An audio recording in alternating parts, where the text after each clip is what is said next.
They doing some fishing out there today, son.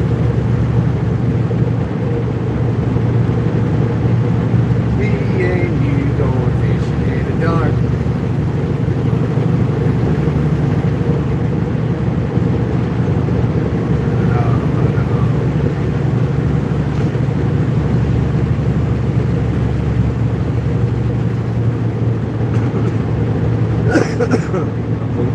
A Pumbaa.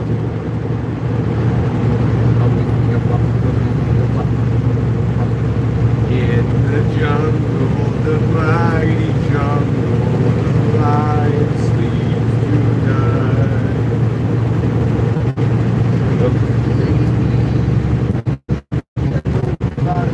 What's going on, everybody?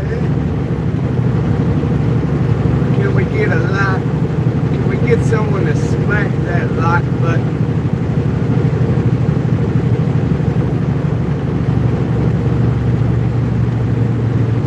Hang out for the ride?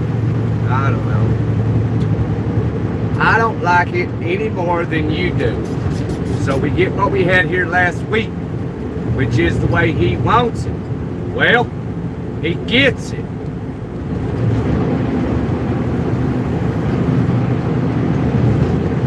I don't need your silver ball. Look at the water, it's looking pretty.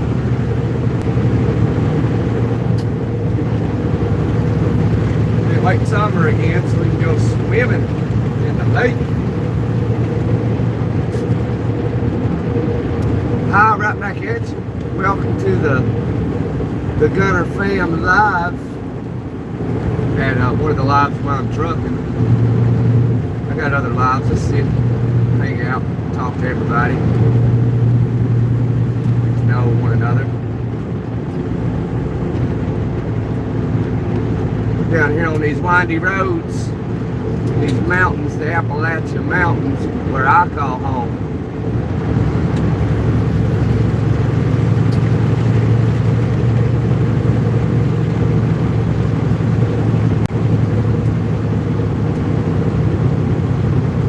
Got a full load on here.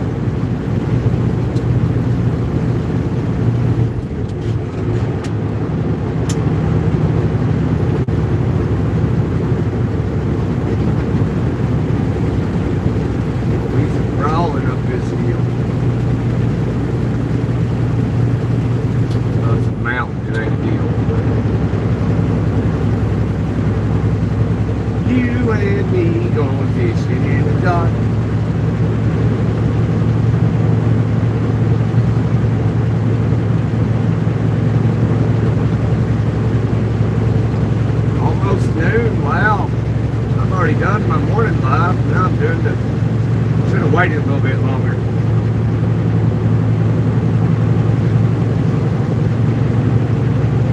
We're leaving home.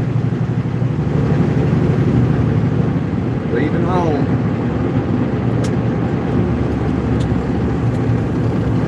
See if I can zoom out a little bit. There we go. Is that better?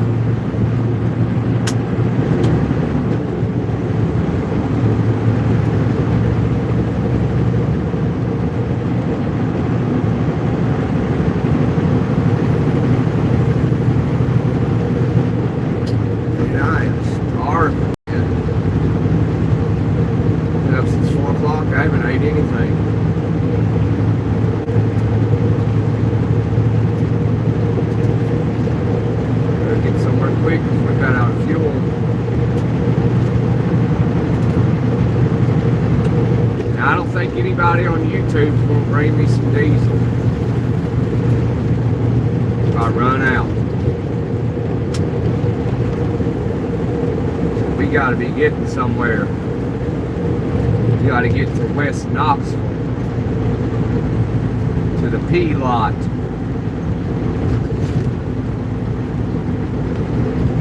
Right before the chicken house. Chicken house gonna be wide open too. Probably should have left at midnight.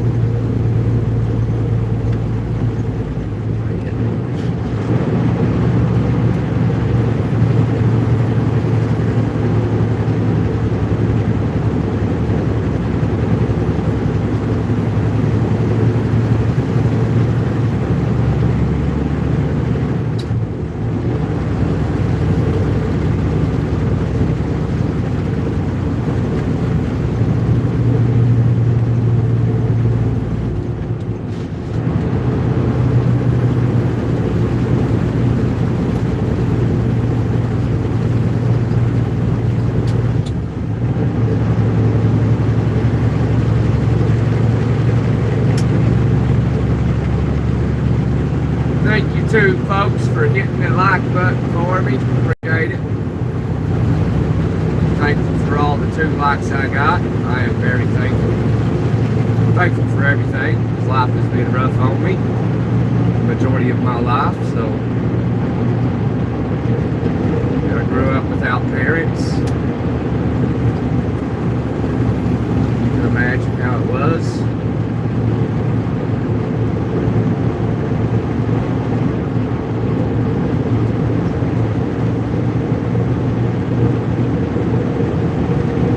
We going to McDonough, Georgia, just on the other side of Atlanta, Georgia, south side of Atlanta.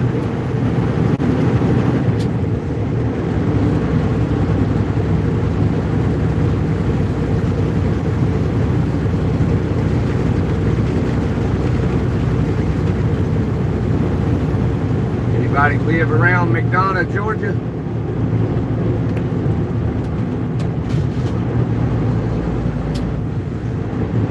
If you do, I'll be in town.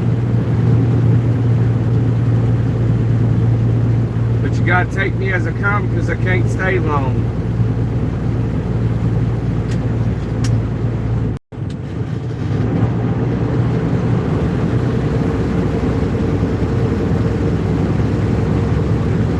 You know where that is? Yeah, that's where we're going. Probably be getting in Atlanta at a very, very, very bad time.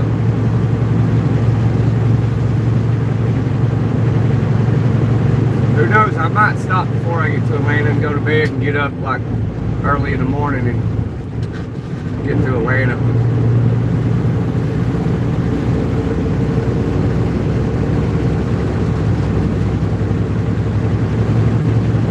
I might do that. Might stay here at the TA in Cartersville and then get up about 3 a.m. and head on down into McDonough.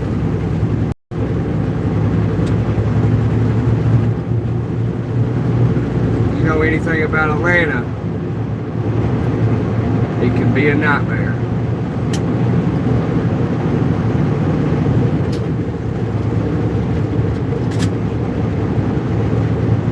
But regardless, it's a great day to be alive.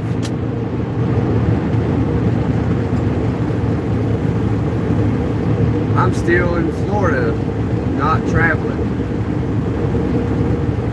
You in Florida? Where you at in Florida? Salam alaikum. Salam alaikum.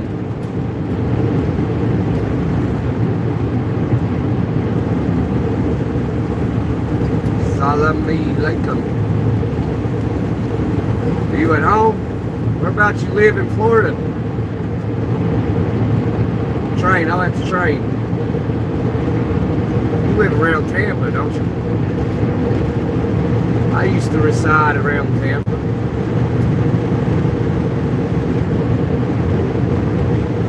In Bloomingdale.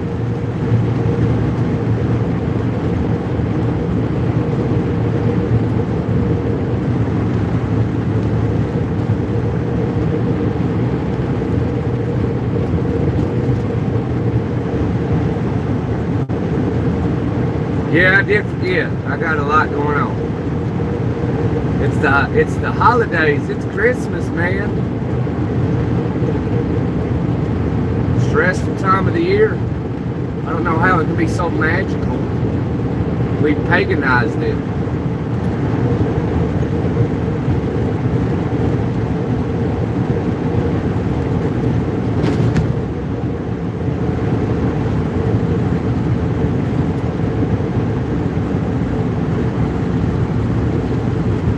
You kind of got to respect the fact that I'm honest with you, and I kind of did forget. I'm trying my best to remember. I actually got a few people from Florida that are subscribers. I remember where they're at, like Bert, he's from Daytona, around that area. You got Bill from Titusville. That's the Daytona area. And Then you got Loon from Miami. Then you got Matthew from Tampa. Then you got Train from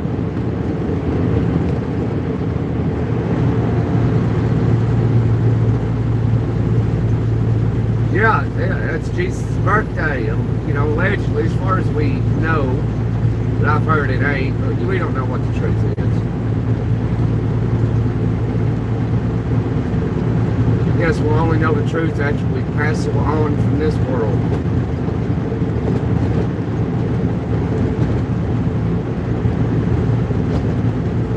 I think everything we want to know, I think we'll know it all when we leave this place. This terrible place. But there's still some good folks out there, so that's worth living for.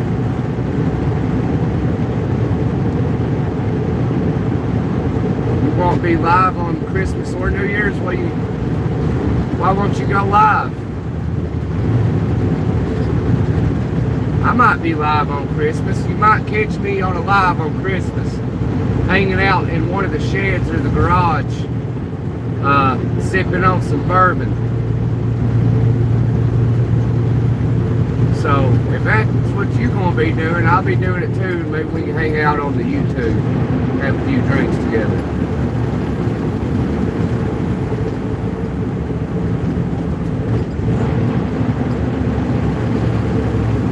Are you saying you won't be alive?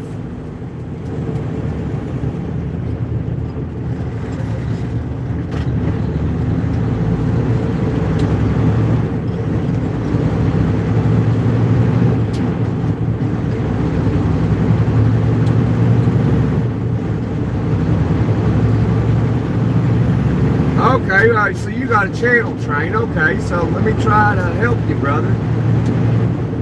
So what content do you create? I mean, what do you do?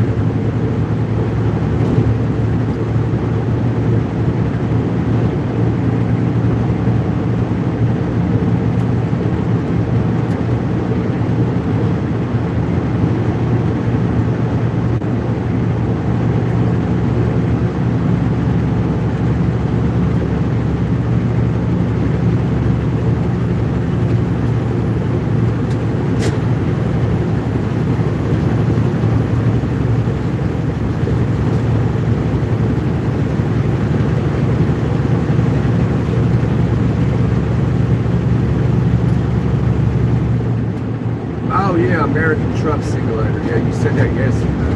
The day before. Okay, so how long have you been doing YouTube? This all means something. I'm getting to something here.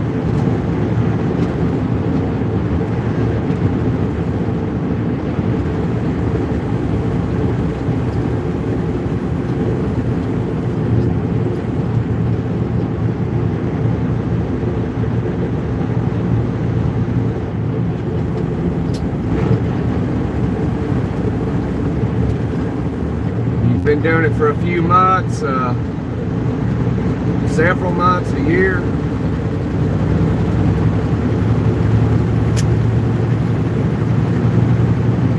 I'm here to help.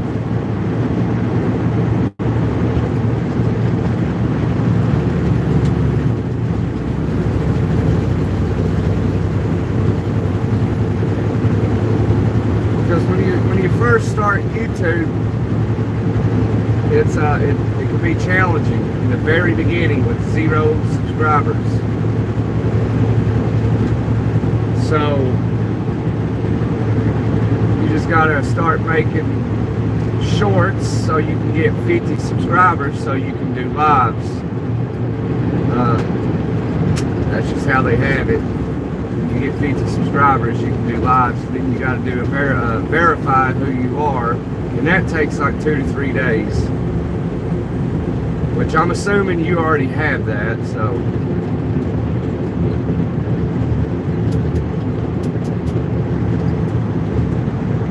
So it's, the beginning is the same for everybody.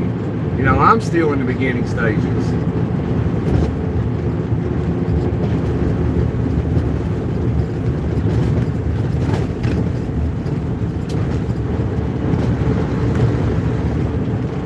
beginning, like, you know, I remember doing it, and it went on for a while too. I'd do lives.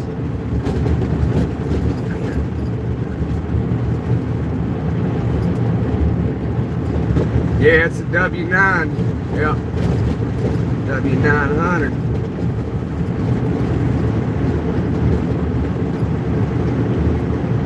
18 speed. 606 horses.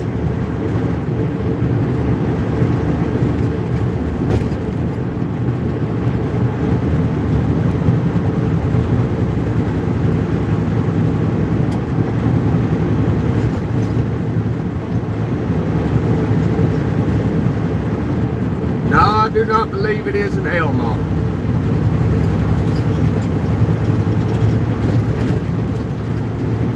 But YouTube in the beginning is challenging. You know, you can do lives, and you'll be doing a live like how I was doing it. I reckon from my research, everybody experiences the same thing. And they called it something, I don't remember. But you'll do a live, and you'll be live like all day, and you won't have anybody in that live. And then suddenly, eventually, you'll start to see one person in it. And then that one person will go away, and you'll start to see another one jump into it, and it'll go away. And it just takes time, and you just got to keep doing it, continuously do it, like every day. I aim for at least 5 hours a day being live, at least Monday through Thursday. So, you know, I'm home on the weekends, and usually off Friday, Saturday, and Sunday, so I only work 4 days a week, most times, most weeks. And, yeah, I try to do like 2.5 hours in the morning, and then I try to do 2.5 hours in the evening, but I don't always meet that goal. Some of these guys, man, they're live all day long, and I'm like, I can't do it, you know. I like to learn, so when I'm not doing a live, I'm getting, you know, obviously, like I'm talking to people on the phone, I'm trying to learn new things.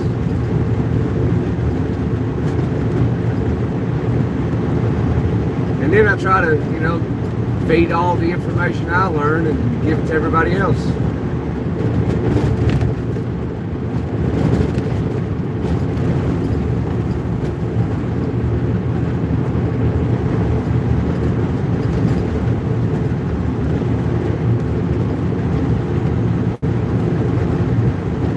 Cal C4.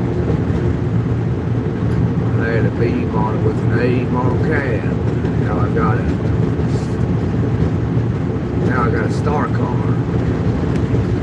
You got you a Western Star. Nomad. You definitely, with the name Nomad, you definitely on the road somewhere doing something. Trucking. He's a nomad.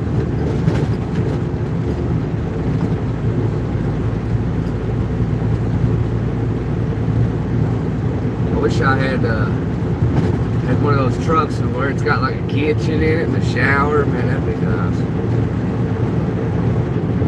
Old bathroom. That's more or less for like people that dedicate their life to just living on the road. That ain't me. I ain't no nomad.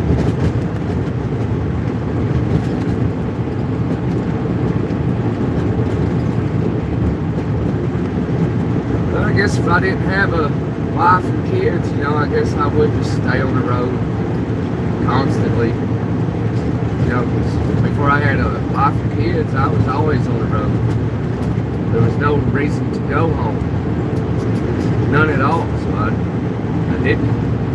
And when I did, I'd live in hotels for a night or two, sometimes a week. Which I wasn't trucking then, but I was traveling. So that's what I would do. And then I'd just go out on the road 3 weeks, 4 weeks, 5 weeks, 6 weeks.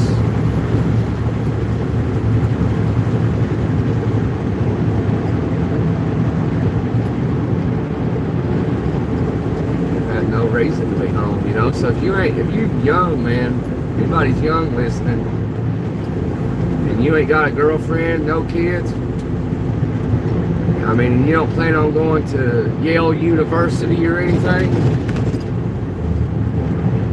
and you really don't know what you want to do with your life, you don't want to work in a fast food restaurant or a factory, you don't want to further your education, get into truck driving.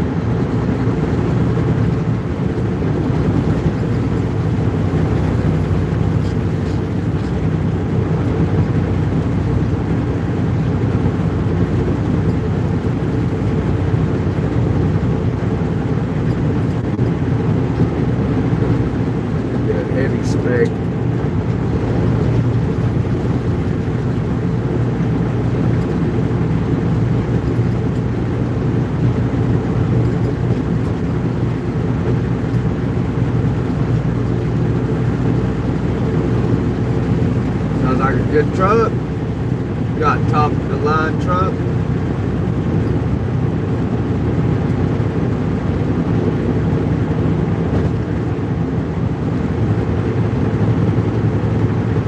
My wife at home, 2 kids sadly. Work keeps me up and away for weeks at a time, yeah. Yes it can. I mean you can truck and do the stuff with a family. I got a family too, you know. I got a wife and 2 kids as well.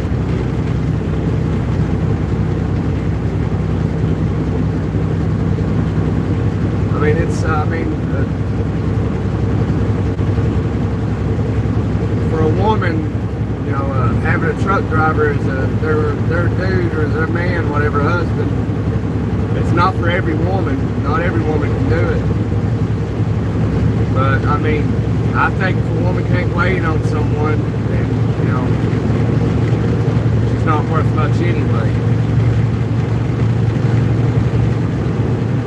Just my opinion. And vice versa, same thing. There's women out here that do the same thing, and they got husbands and kids. And if her husband can't wait on her to get back home, then she don't need me. That's the way I see it.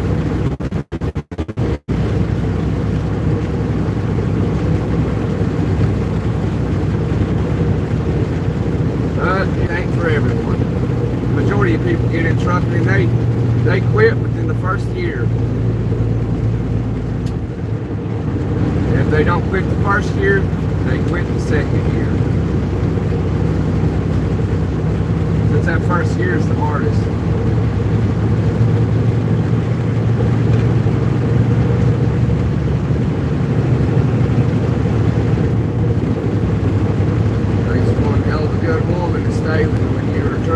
That's right.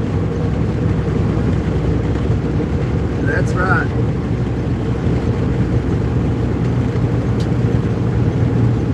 I'm thankful.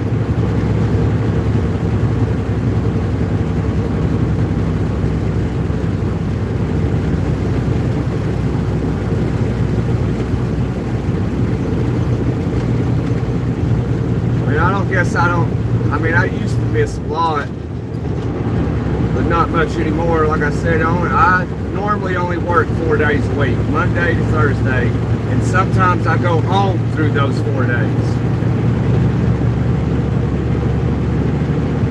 I could have went home today, but I didn't want to, because I would have been up since 4 a.m. today, and then I'd be up all night and all day tomorrow without sleeping at all. So I didn't want to do that. But that's truck driving sometimes, and I chose a different route today.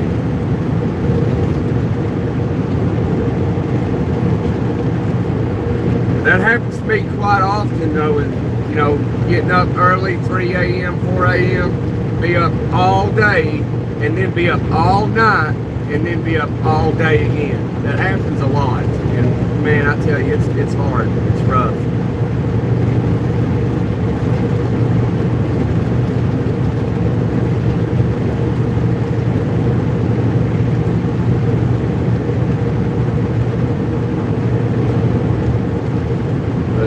would have went home, that's what would have happened.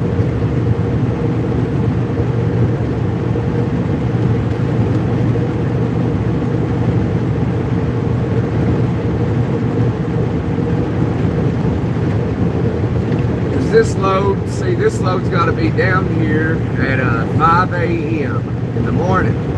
So I could have went home today, but I would be up all day today.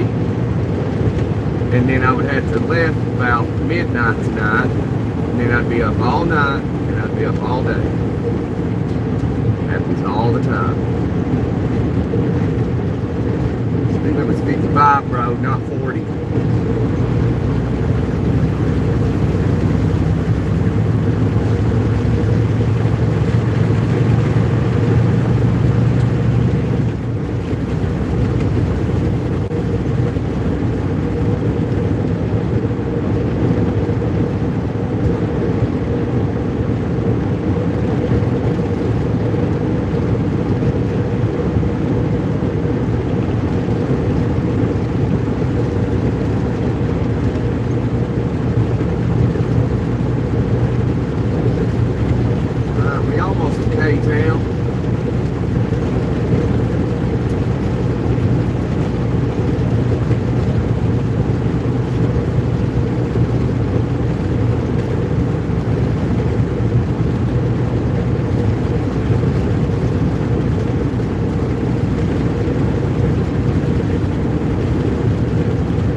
From Nomad, if you're still here.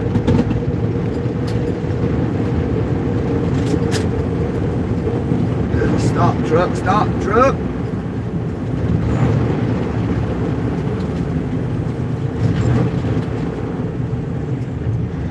All right.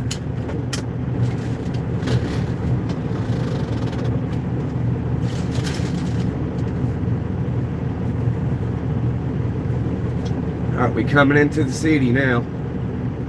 So if you ain't never seen K-Town, you're about to see some of it anyway.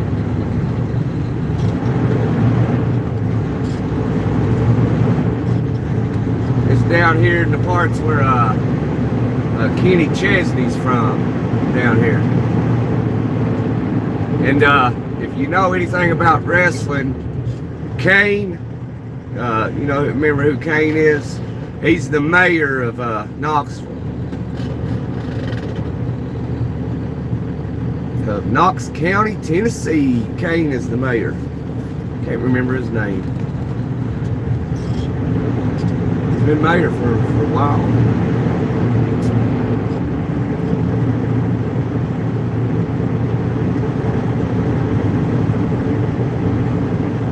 I'm from North.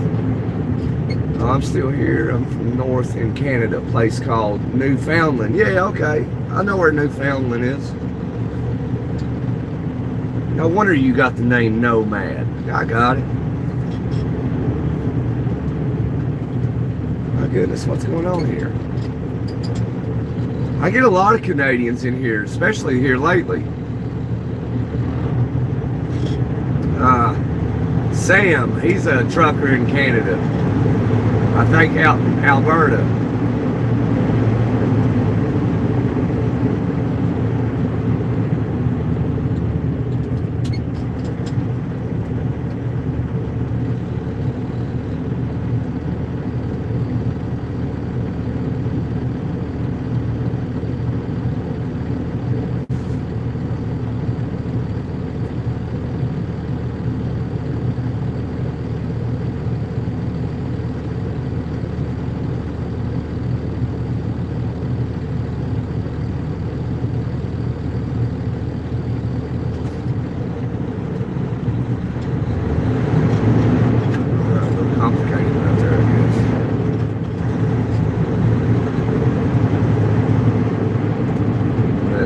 been in every state in the United States besides Alaska and Hawaii.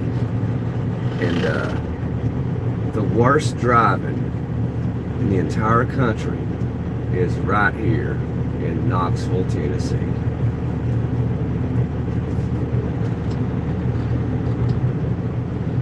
These mountain folks get out of the mountains when they upgrade in life and they move into the city and they can't drive worth a lick. At least not in the city anyway. My goodness, we got into K-Town at the wrong time too.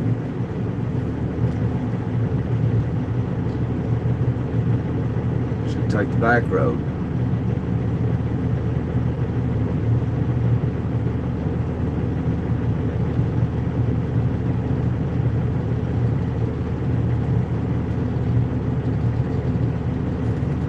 Georgia's pretty bad too, I gotta admit that.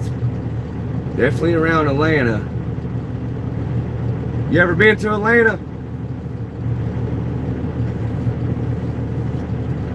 I'm assuming you have. Yeah, I gotta go right through Atlanta. I'm going to the south side of Atlanta in McDonough, Georgia. But I have to go through Atlanta.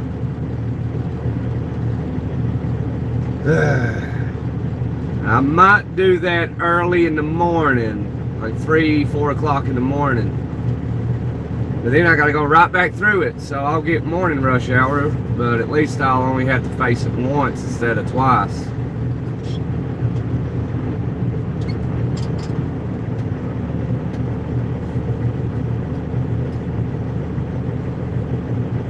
This is unbelievable.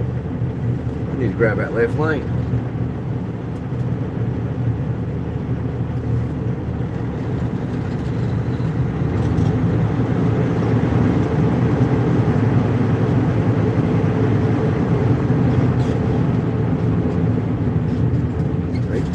Way home. I ain't gonna make him cross it. I'm glad I didn't decide to go.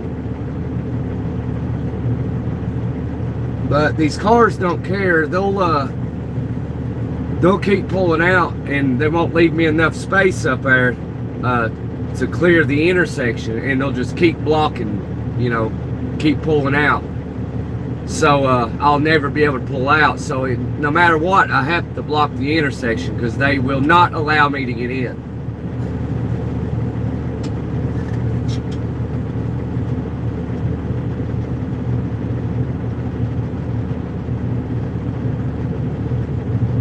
The best part was seeing it in the rear view, yeah. Right, yeah, so when I end up blocking this intersection, that's how they'll look at me. Like, oh, look at that stupid truck driver. Not having any clue of what's going on. And people claim they're smart and they can drive. And I tell you what, they can't. Alright, here we go. I'll clear most of it. So we're good.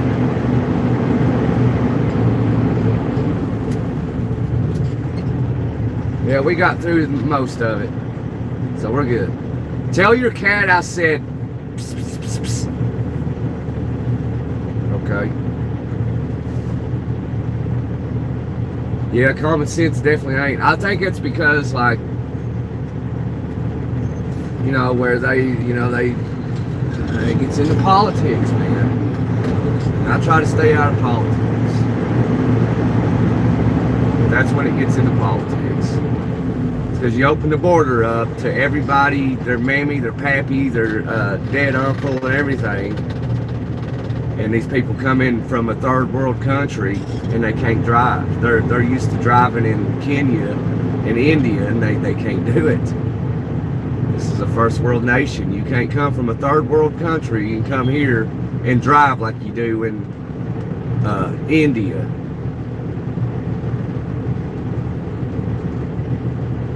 Pakistan, you name it.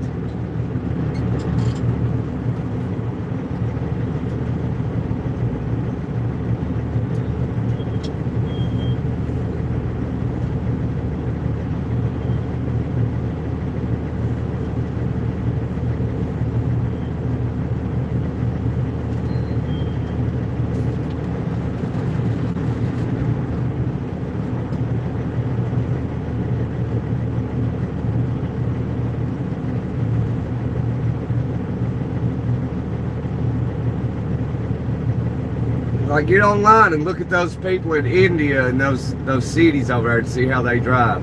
And then they come here thinking they can drive the same way, and that's what happens.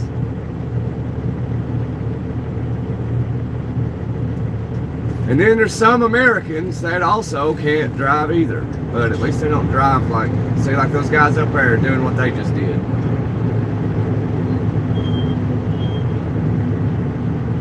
But people drive ridiculously in all the cities though. Every one of them. I cannot believe this. This is crazy.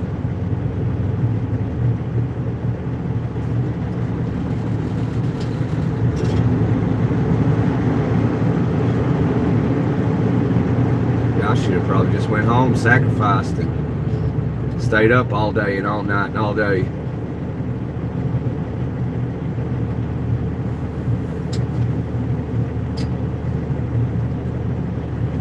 But that's okay. I keep that peace with me.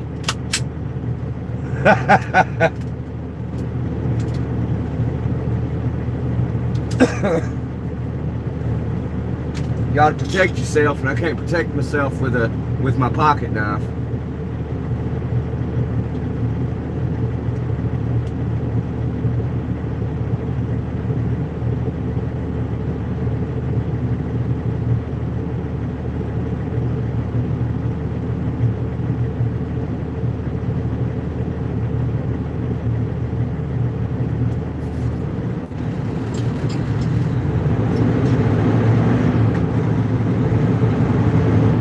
Saw something this morning, like Governor Tim Walz out of, was it Minnesota? I think he's out of Minnesota. Said the majority of the country wants to ban assault rifles.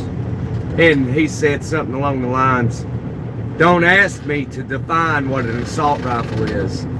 That's because they're already banned, because they don't exist.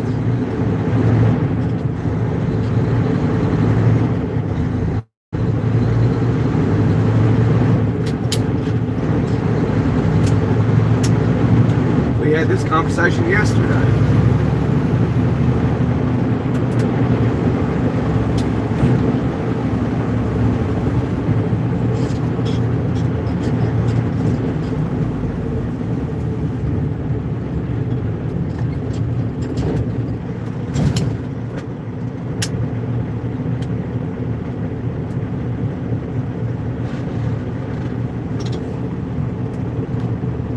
Sun out a little bit. There we go.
Used to be educated. It's like they don't know anymore. It's amazing.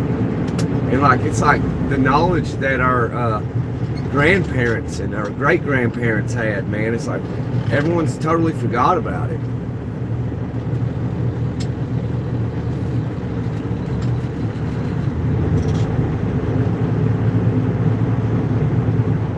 Life has made the way life is anymore, it's made everybody pansies. Everybody's a bunch of punks. It's too easy. So they ain't got nothing better to do but raise hell now. Don't have to be occupied by going out and being hunter-gatherers hunting for their breakfast every damn morning.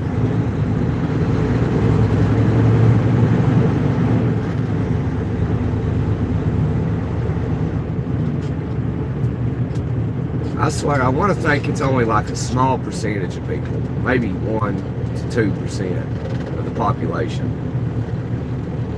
Because I don't never meet these people that you see on the internet. I never meet them, never see them, nothing. So it's got to be a small percentage.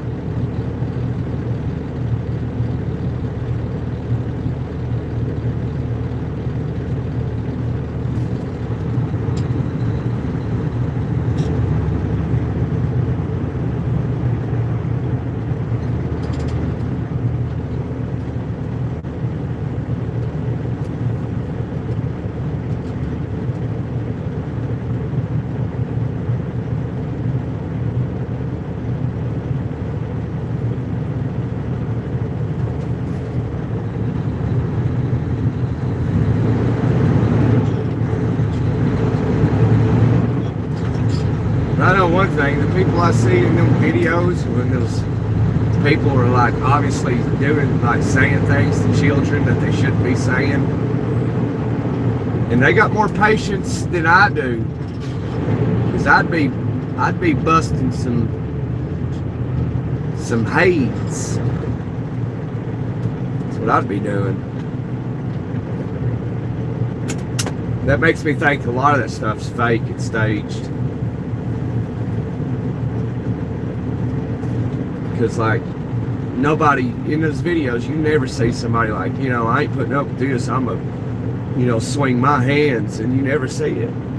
It's got to be staged. All that shit can't be real.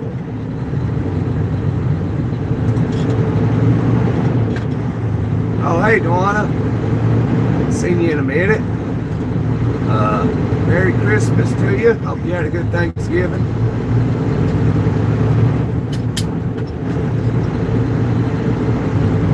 I say Merry Christmas. No, I'm not with the program. I'm my own person. I like what I like, plain and simple.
Truck it up.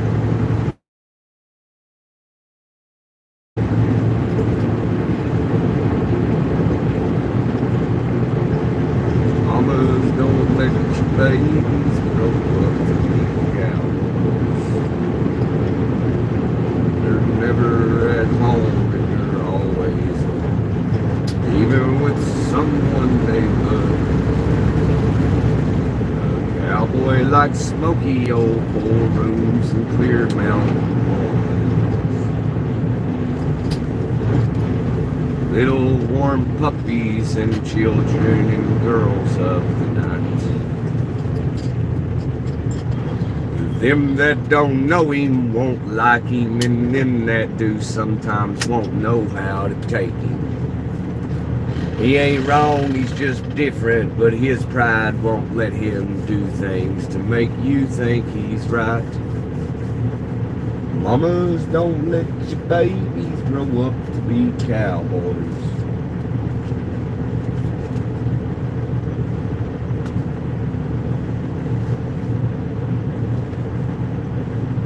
Yeah!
mighty Mississippi. Took a little bacon and we took a little beans.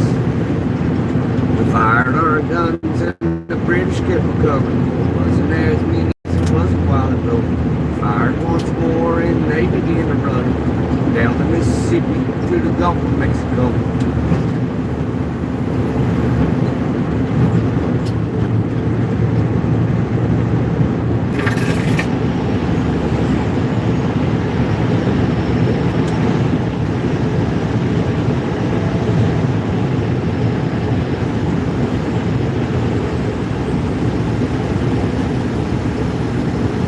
Feels good outside. It's 54 degrees out there.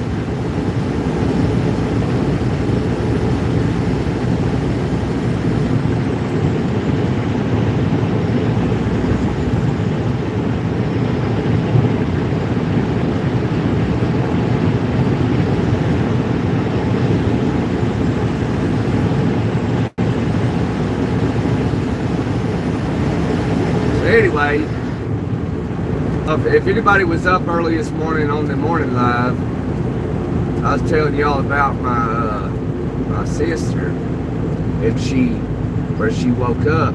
You know, she had a job. She got a job. She got hired, and her first day was today. And she didn't go.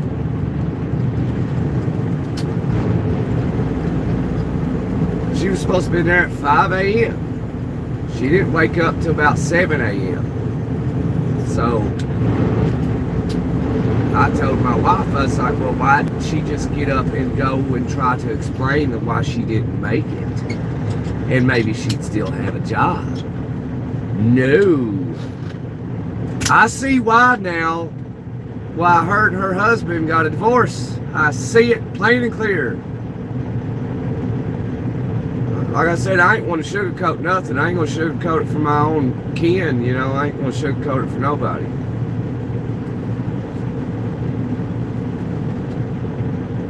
I see why they were having the problems they were having now. This woman is worthless. My own sister is worthless.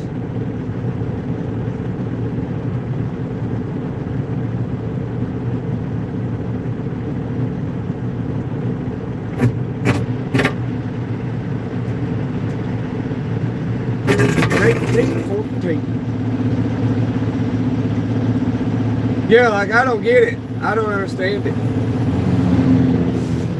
Why didn't you at least try to go talk to him, you know?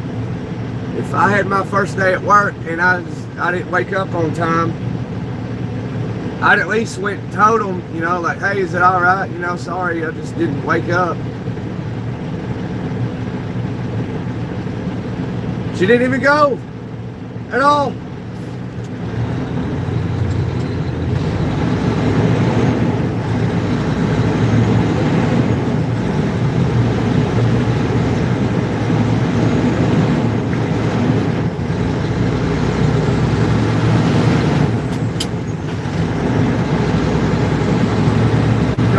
Kids, man, got 4 kids. First day of work, didn't even get up and go. And after you woke up late, didn't even go talk to them. Like, what kind of noise is that, you know? I got kids. I went out there and be like, hey, sorry I'm late, you know. First day of work.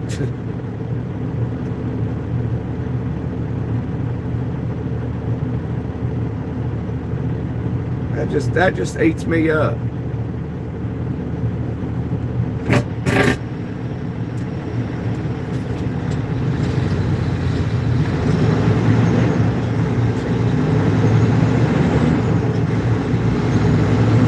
And it was a cake's job. And the hours was simple. 5 a.m. to 11 a.m. Like, wow, you're off work in the morning. 5 a.m. to 11 a.m. And she didn't go. First freaking day.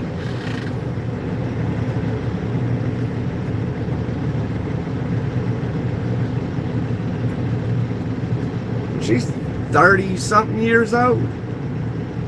Younger than I am.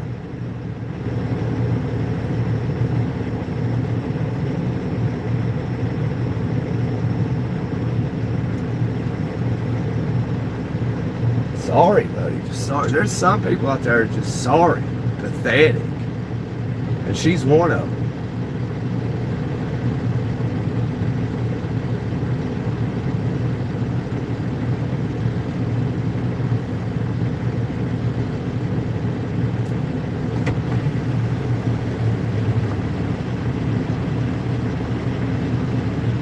There ain't no help for people like that.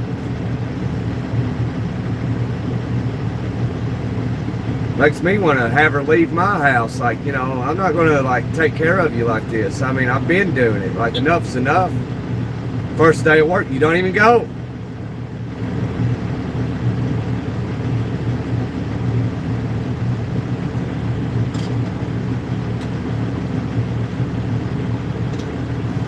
So here I am, getting your kids to school, feeding them,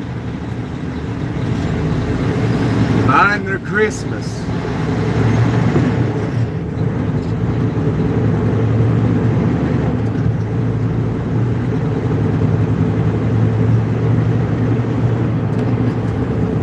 And she like has no respect about it at all. Like,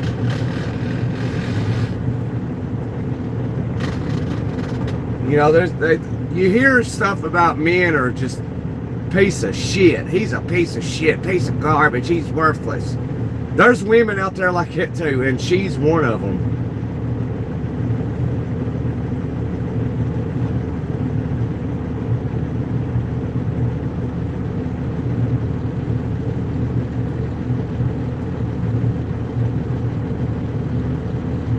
Like I said, this is like a reality TV show as well, yo.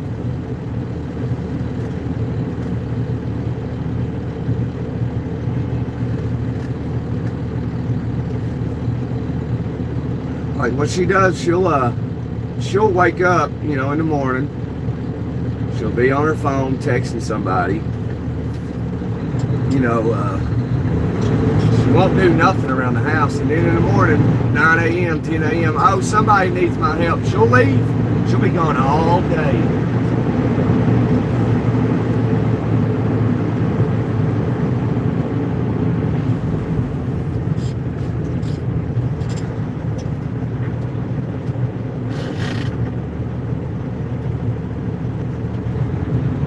Then when she comes back, you know, her kids have had a bath, they've been fed, all the house chores are done.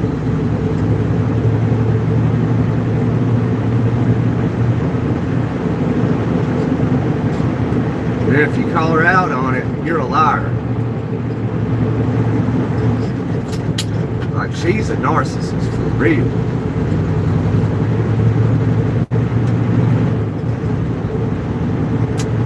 Like I was telling my wife, it ain't no wonder they got a divorce. You know, it's no secret. I'm witnessing it.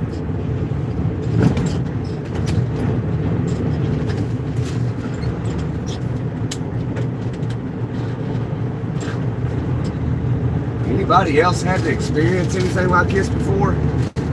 'Cause I haven't. It's all new to me. New to me.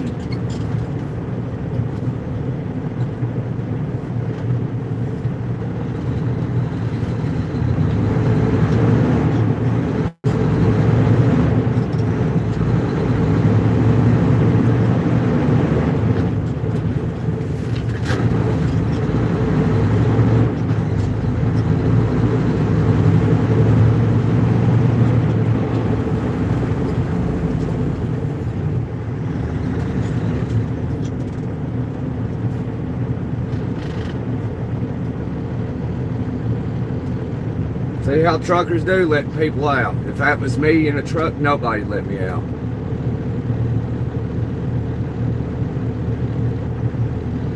Be 20 cars go by before one did. Hey, Robert Falsh.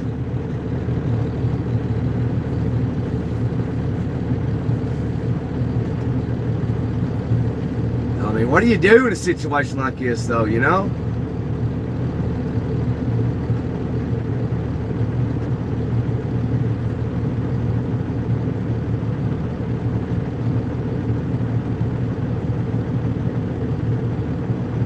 I don't know.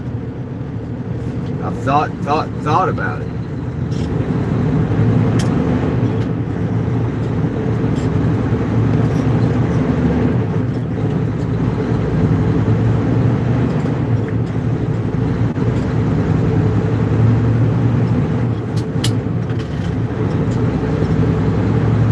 Like, you know, it's just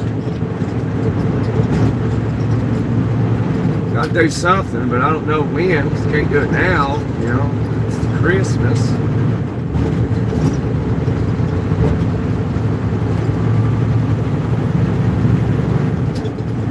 What do you do? What would you do?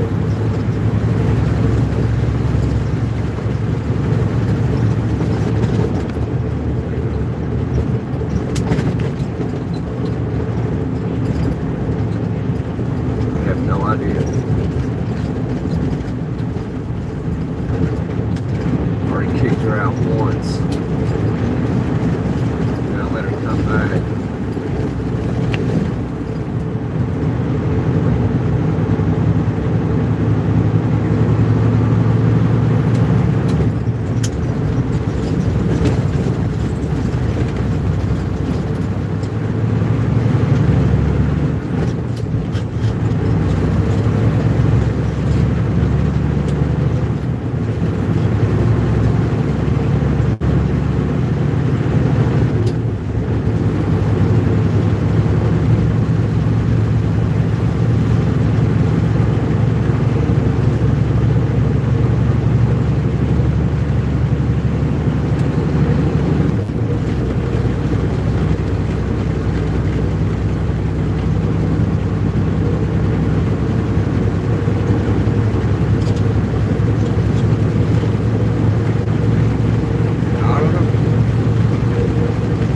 Then she ended up leaving today, and she didn't even go to that job where she was supposed to be there at 5 o'clock this morning for her first day.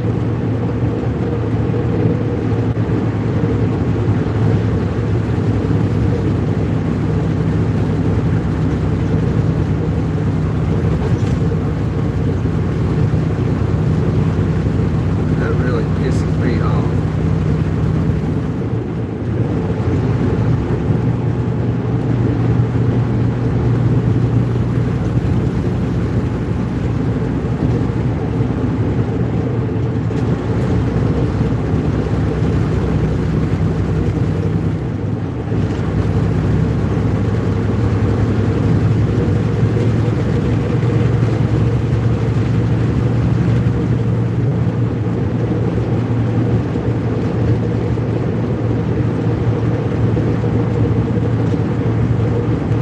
Yeah, America is just a corporation. That's all it is, you know. And people stop buying off the small person, and they just buy off these corporations. They give all their money to these multi-billion-dollar corporations, you know. It's like they took out all the color of their restaurants and all that stuff.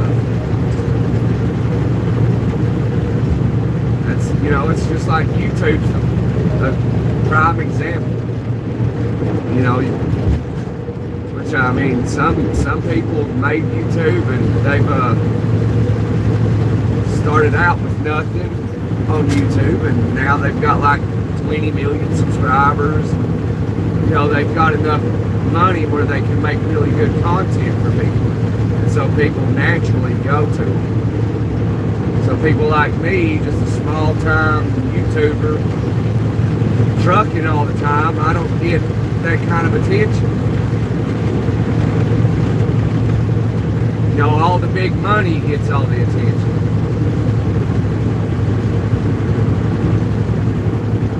All the big money gets noticed.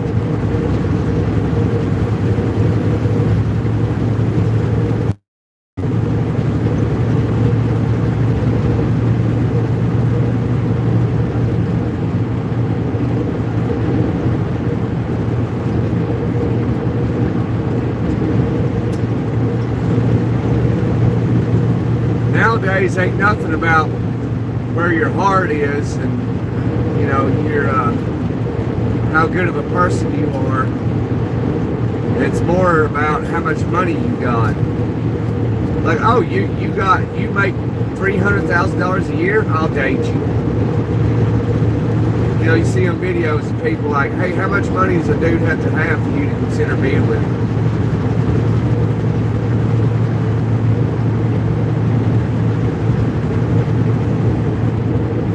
Some of them like, oh, 500,000. Like, that's not realistic. You're talking about you make 70,000 and you want to, the only person you'll be with is somebody making $500,000 a year, some executive. Like, man, tell me, I mean, you ain't got to tell no more that you want to marry for the money. People's put morals and all that and integrity all to the side. You speak of morals, people run away. You speak of integrity, they say, what's that?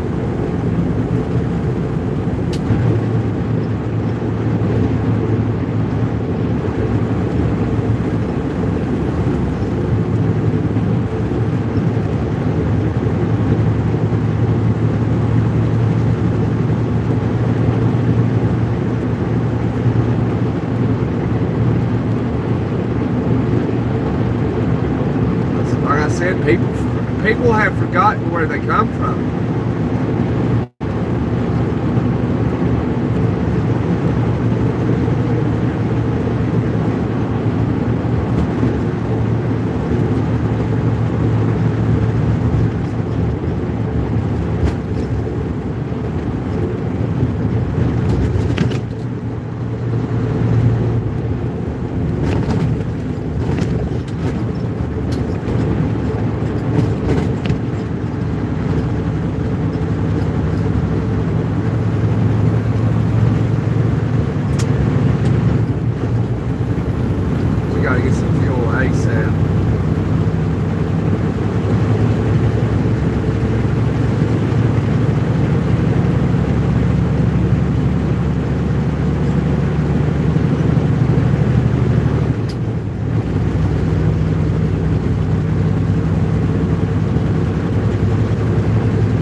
Don't get it.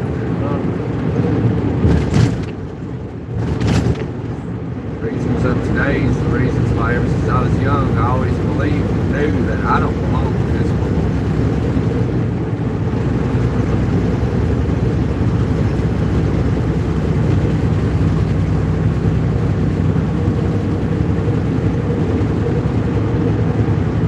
You see these guys on YouTube, some of them, you know, saying the most ridiculous stuff and get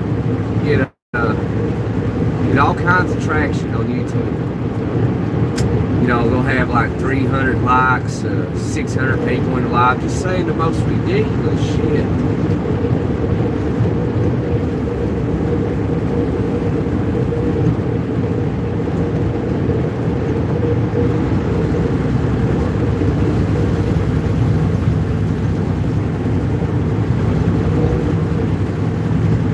They got like 900,000 subscribers.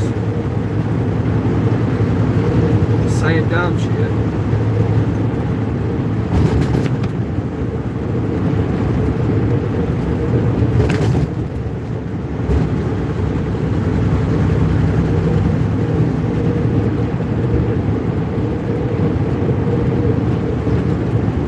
I'm doing okay.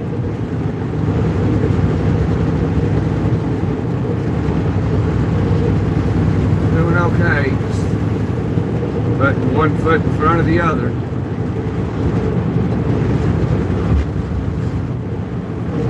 Dealing with everybody else's stuff.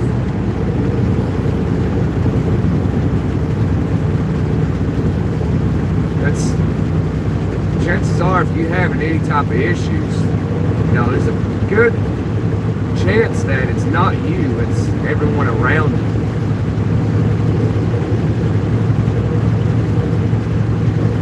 And it could be family, it could be your friends, or your so-called friends. My situation's family. Supposed to be anyway. I don't feel I'm any kin to them at all. I feel like I was accidentally mistaken at the hospital when I was born. Gave to the wrong family.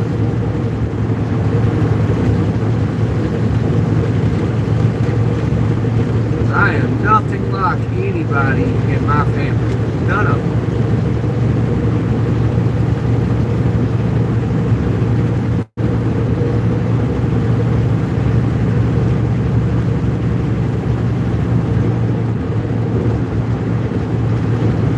Long time past, huh? I didn't see you, bro. You see me now, don't you? Well, welcome back, man.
West Knoxville.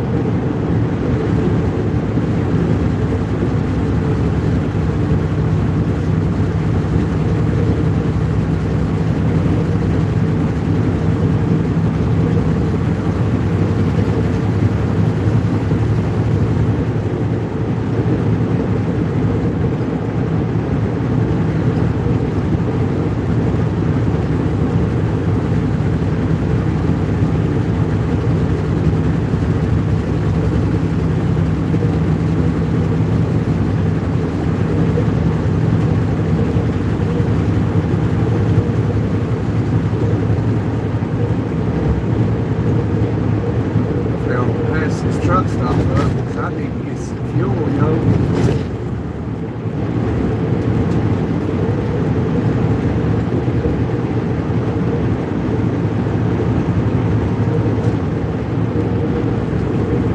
Deals for $2. Yeah, weeknights. Cracker Barrel sucks. Country cooking. I'm here to tell you, I'm from the country. Cracker Barrel ain't no country cooking. It's another big corporation that has no idea what country cooking is.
I gotta get some fuel,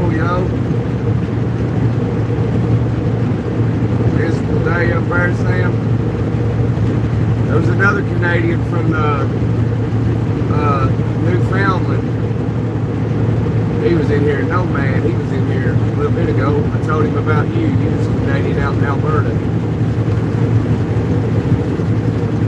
Calgary or something. Alberta, Calgary, same place there.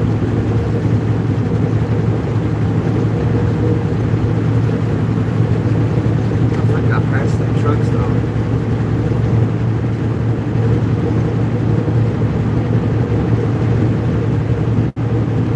Some roads closed, that ain't no good. Had the chain up, that sucks.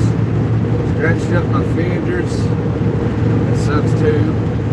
Freezing rain, yeah, that's another one that sucks. 18 hours away from home, man, yeah, that is a miserable day, Sam, man. I feel bad for you, bro, because that does suck.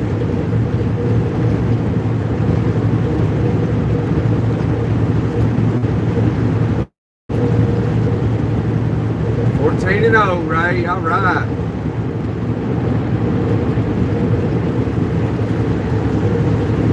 Is this where the truck stop is? Yeah, this is even tight. I think it is.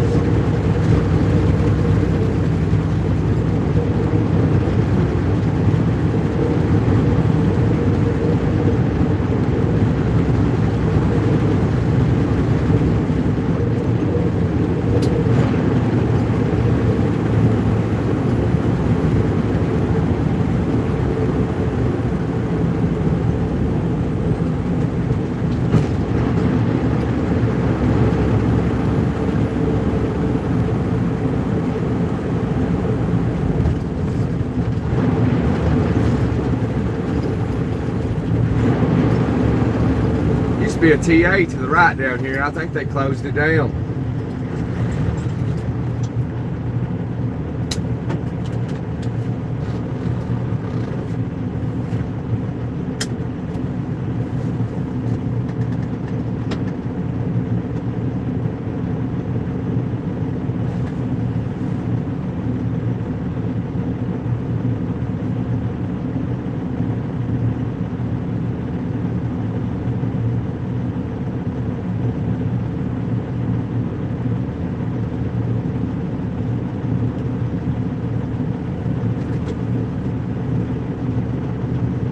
I'm in West Knoxville, headed down to McDonough, Georgia. Hopefully we can make this light, man. I need fuel bad. We're about to run out. That ain't good. We have to change fuel filters and everything. It'll take forever to get this thing started if we run out of fuel.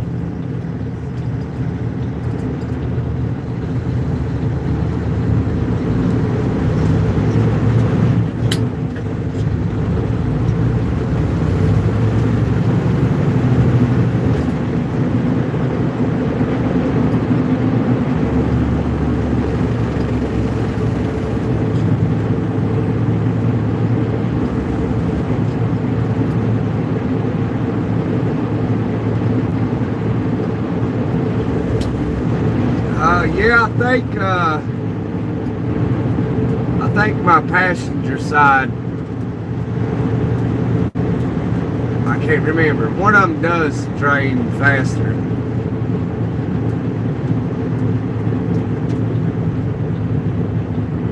Man, I can't believe how busy Knoxville is, man. This is crazy.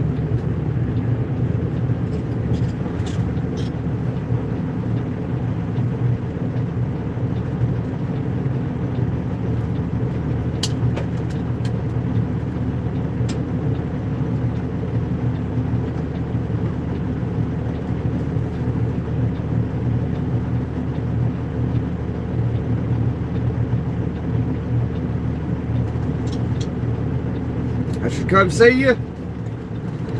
You're past McDonough. I won't be going that far.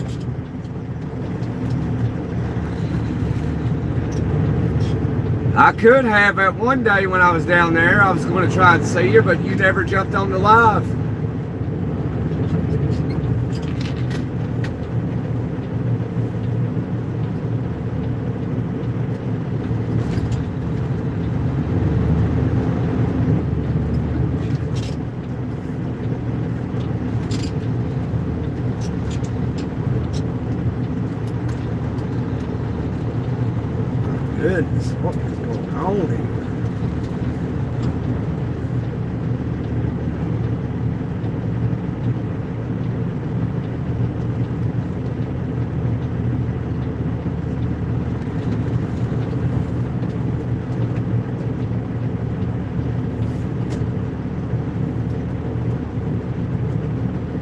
don't like coming to this truck stop because it's so busy, it's so packed, and it's hard to get on the road there.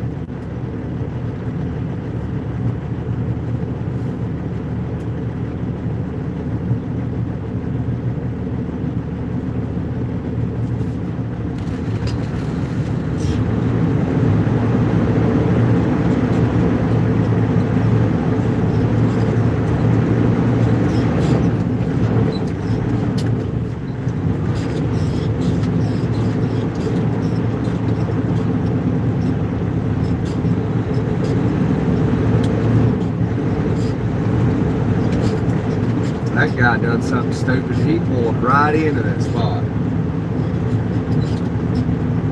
That's pretty dumb. Don't never pull into a spot unless you know you can get out of it. He ain't gonna get out of that one.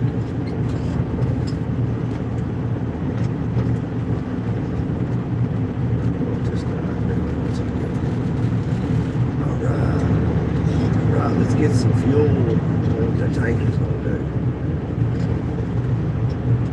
Bet that tanker's leaving.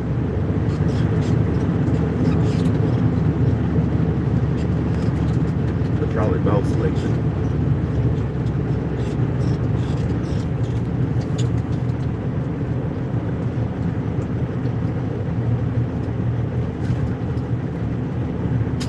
I think I pulled up enough. Let's see. Yeah, I pulled up enough. Right. Get some fuel.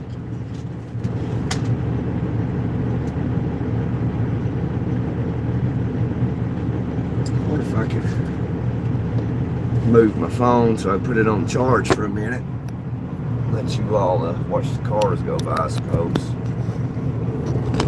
If it'll ride right there for me in it. I don't know if it will or not. Ah, shit.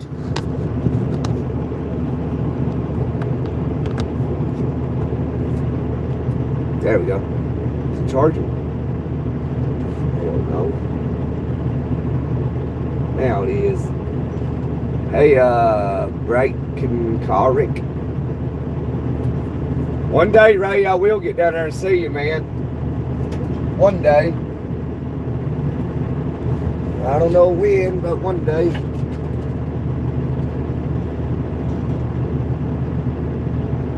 Yeah, buddy, I need some fuel.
185 gallons. So I would have gotten about 15 to 17 more miles and I would have ran out of fuel.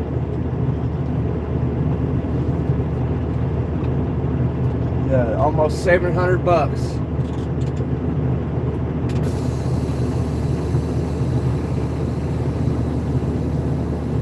Oh, see, I'm right in there.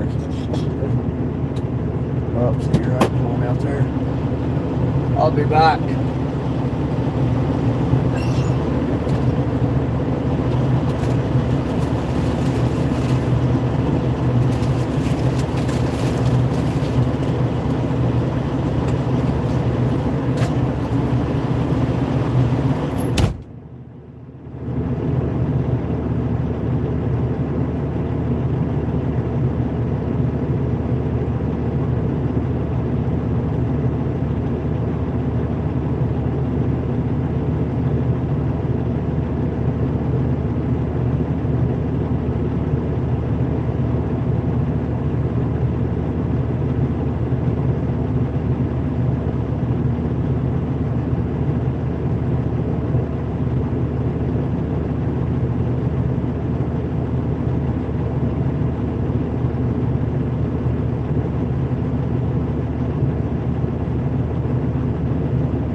is pretty jammed up. Yeah, that's why I don't like coming here. I do not like coming here. The only time I like coming here is like early in the morning hours, like 1, 2, 3, 4 o'clock in the morning. Dude, I had it before you, so. Even truckers don't have no respect, no courtesy.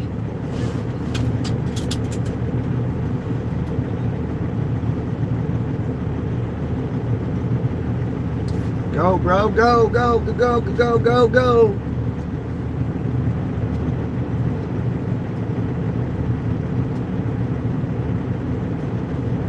Sometimes you got to pull out right in front of them. Get them to stop. These guys ain't gonna stop, they're flying.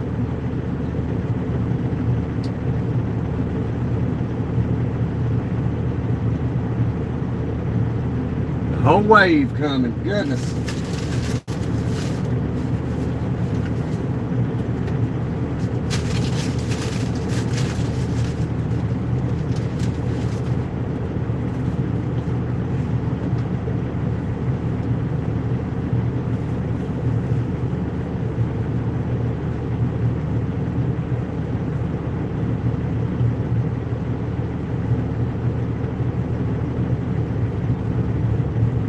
Wow.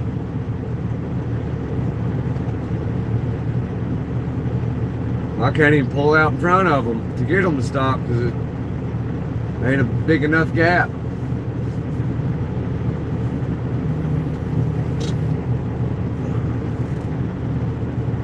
And here comes a pedestrian walking down the sidewalk.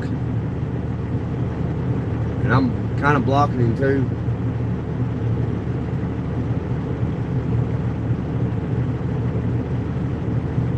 Unbelievable.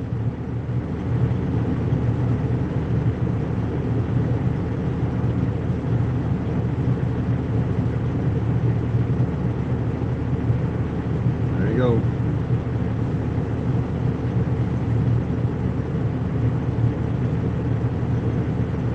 Welcome to West Knoxville.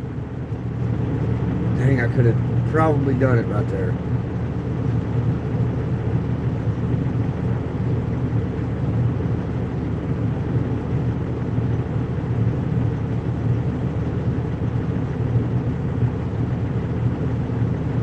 Unbelievable.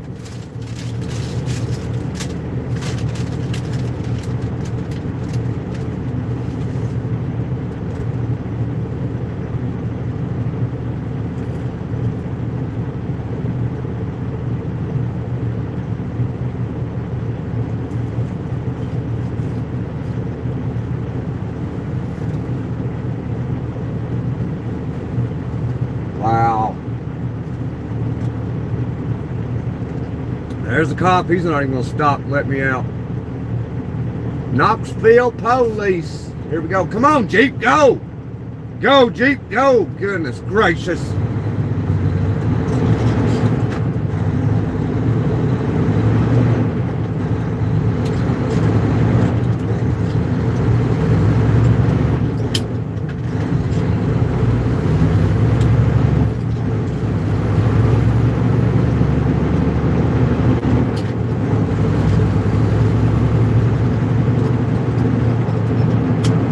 Finally got out. We sat there 3 minutes trying to get out. We did. That's city folks, man. They don't care. They don't care. That's why when I get in the city, I drive aggressively. I give them a taste of their own medicine because I'm not from the city.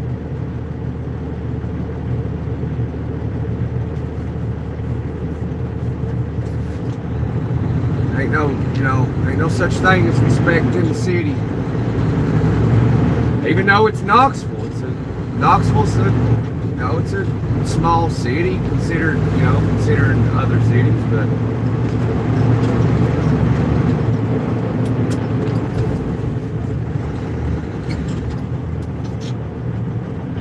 the population, I don't know, it's probably 700,000, something like that. I don't know, you could look it up. That's just the population. That's not including travelers, tourists, and then this area of Tennessee has tourism all throughout the entire year, every year, because of Gatlinburg and Sevierville and Pigeon Forge.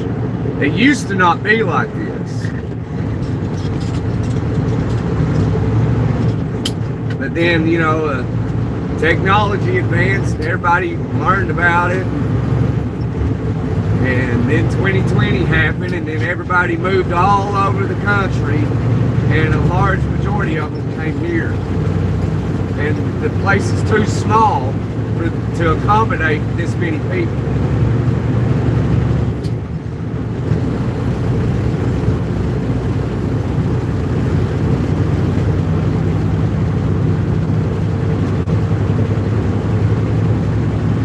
Cotton Eye Joe, I ain't been there in a while, man. It's been a long time since I've been to Cotton Eye Joe. Oh, looks like they tore it down. What? The hell? They tore it down for? That place was popping back in the day.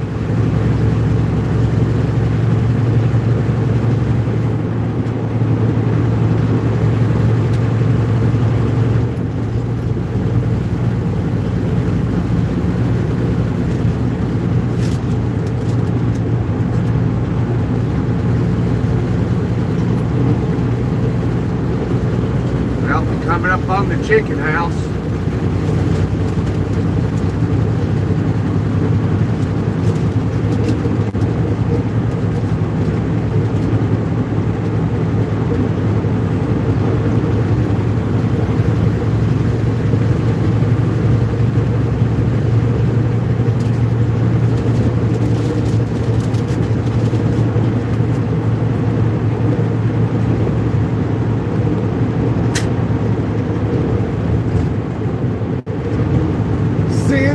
My love. Listen to Steve Perry and the Pilot back there in the P lot. Oh man. What the hell?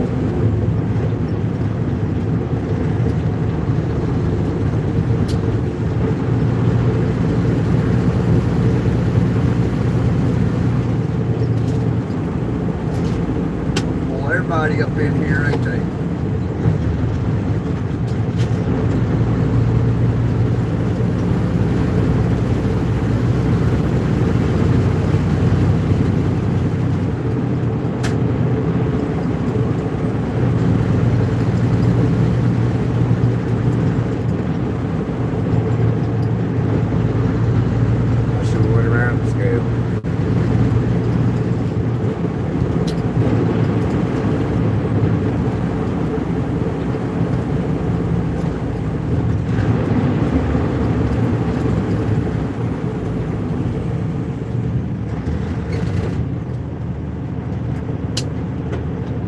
They pulling everybody up in here, yo.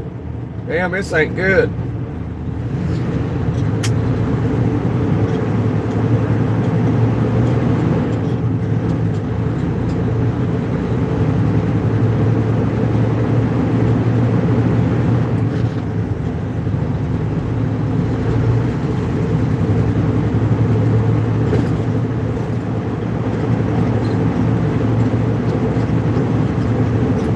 Let me move that real quick for a second.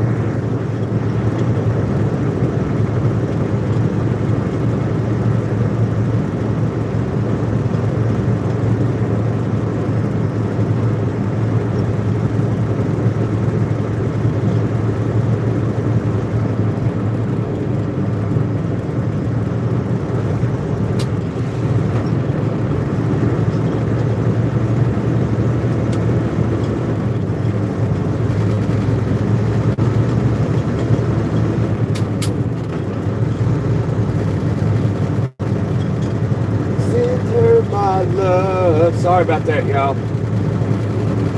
This place made me paranoid. pulling everybody in here like that.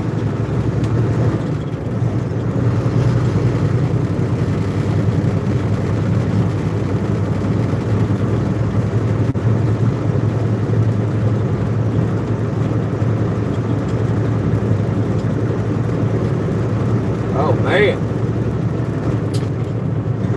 Oh man, son.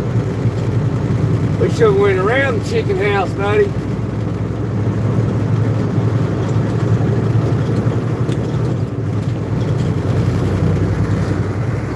Yeah, we should have went around the chicken house.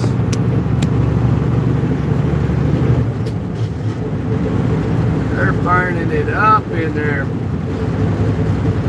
They're doing inspections. They're pulling everybody in.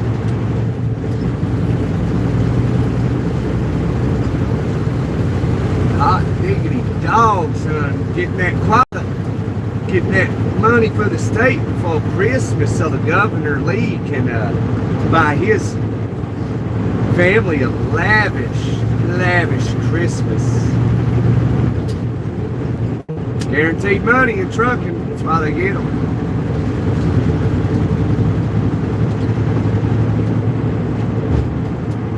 And even if there's nothing wrong, they're going to make something wrong. That's just the way it goes. That's the way the cookie crumbles. Don't believe me? Get in truck and you'll see. You'll be like, oh, my truck's perfect condition. Give it to a DOT inspector. No, it ain't either. It's brand new. I just brought it right out of the factory. It went 1 mile to the scale house. No, it's not perfect. Trust me.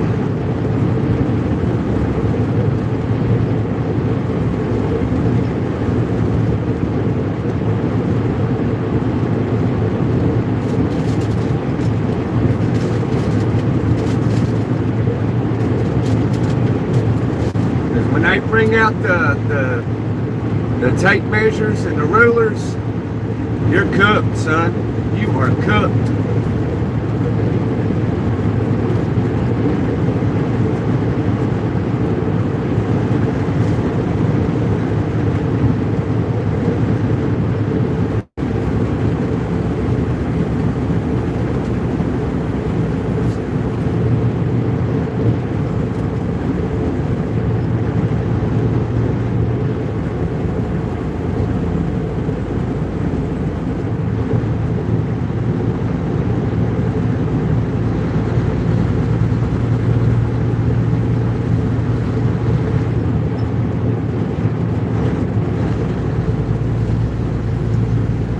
See? City drivers can't drive. You see that? Dude went to the left lane, didn't even use a signal, and went all the way to the right lane. If I can catch him, I'm going to flip him off. So he'll wonder, why is he flipping me off? Because you can't drive, dude.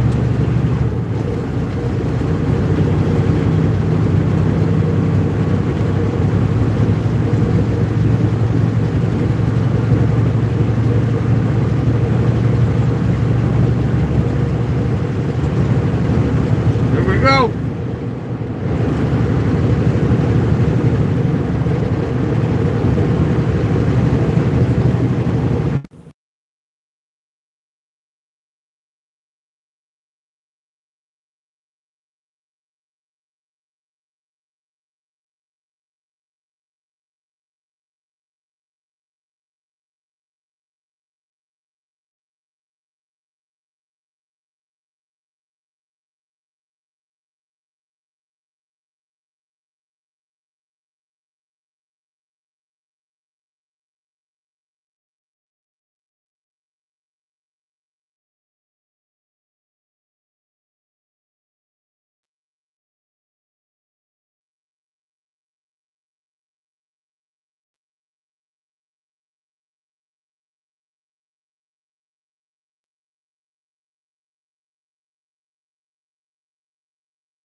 Sweetwater, or coming into Sweetwater, Tennessee.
Down to Cartersville or something.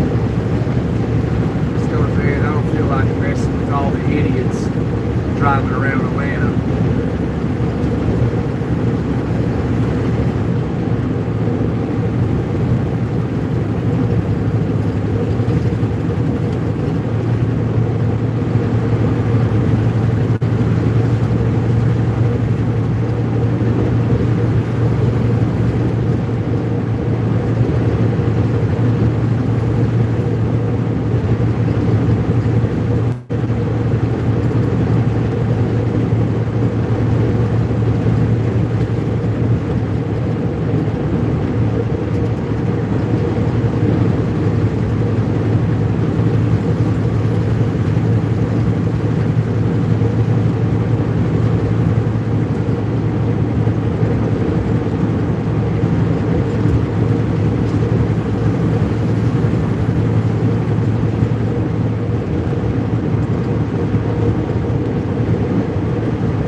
Content may cause happiness. Amazon.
up, hit the like button.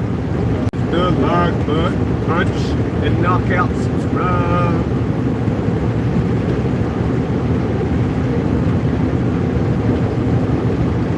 Y'all having a good Wednesday, a hump day on December 17th. All ready for Christmas. At least partially ready.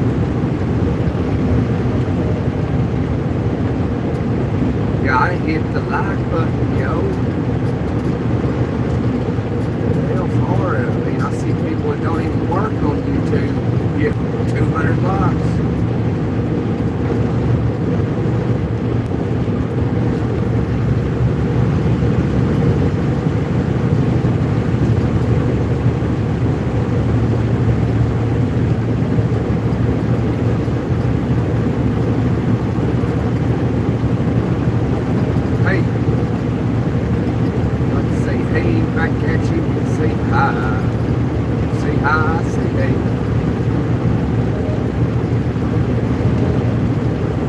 Somebody went to like it, they already liked it, and they unliked it.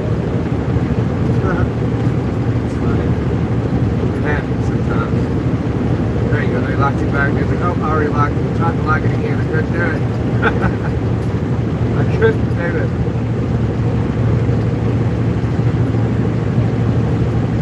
Hola, amigo.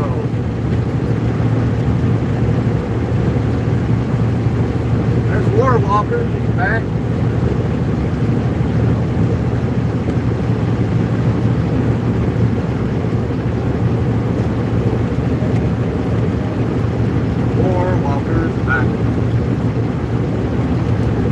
Nobody really's talking today, huh? It's hump day. We're almost through the week already, right?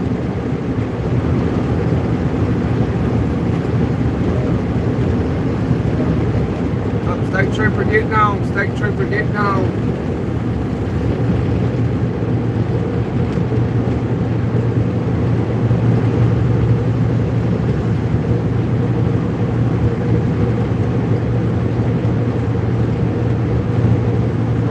Right behind us.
Where that car is sitting on his shoulder.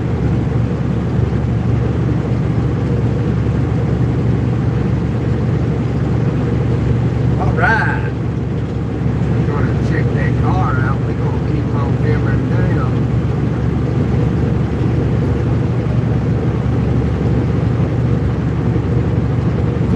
'Cause I'ma keep on hammering down. 'Cause it's the only thing. Why is there rain falling from the sky?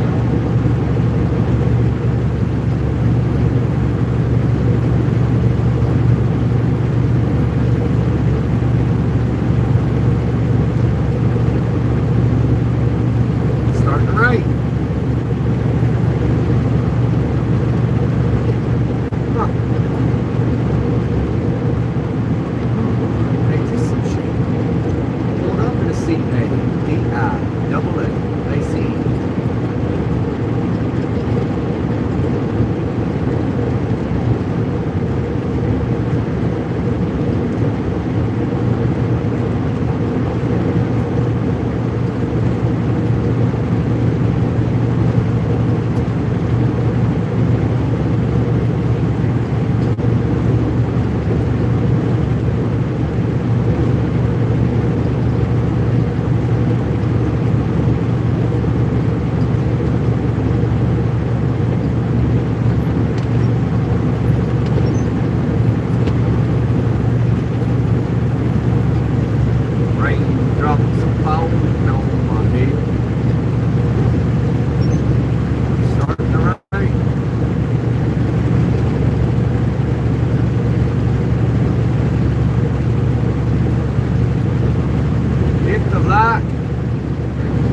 hit the subscribe button, yo. Louisville Tile Service Solutions since 1955. Been around a long time.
Thank you for hitting the like button. I appreciate it. I really do. I wish everybody did it. Nice to break a record. That's hard to do. The most likes I've ever got is like 80, 82, something like that. My goal is to hit 100, but maybe one day. Been doing YouTube a year now and ain't hit 100 likes yet.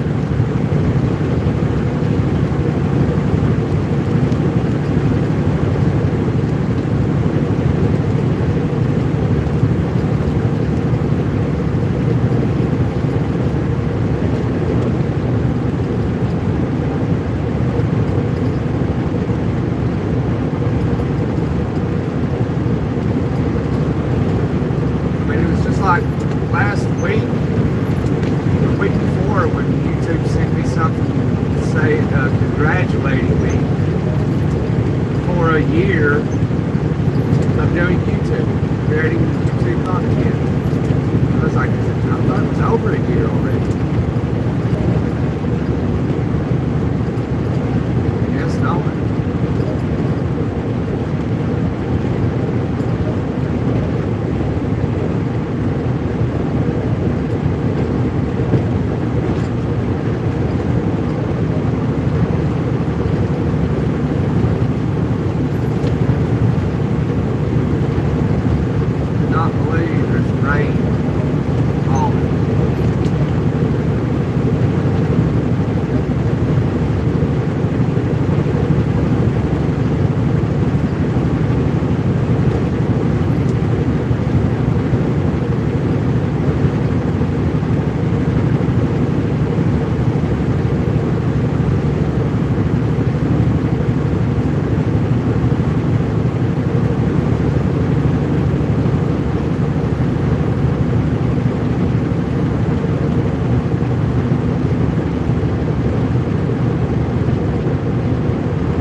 Hammer down. In the hammer lane.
will be.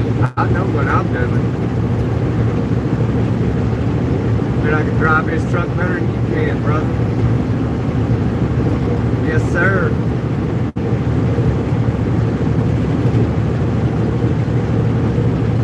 See, look at that car. It's tailgating that tanker. Look at that. Look at that. He's a tailgater.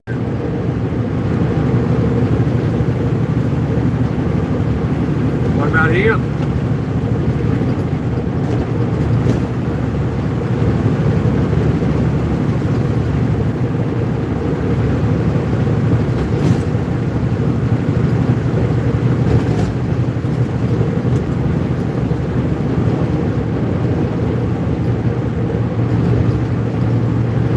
Way closer to him than I'm close to him.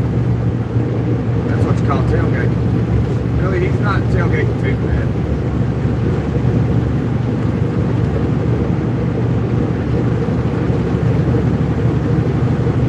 But that tanker's hogging the left lane.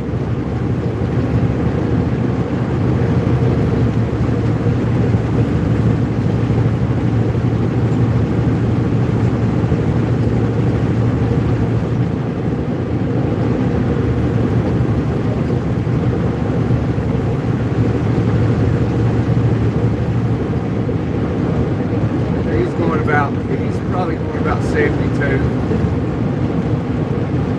The tanker is.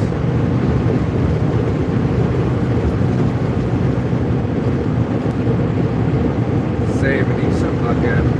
70, 72, that's where he's going.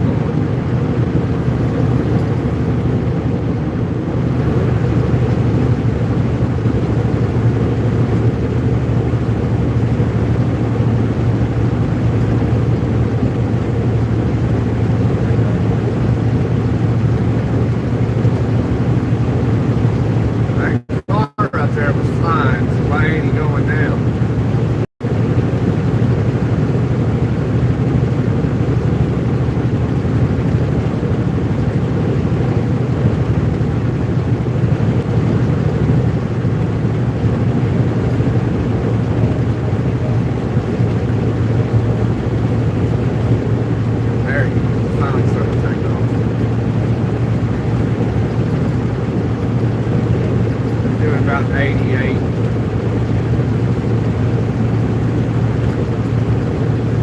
87 now. 70. But it does say 88. Look at that car. Cut me off. Oh.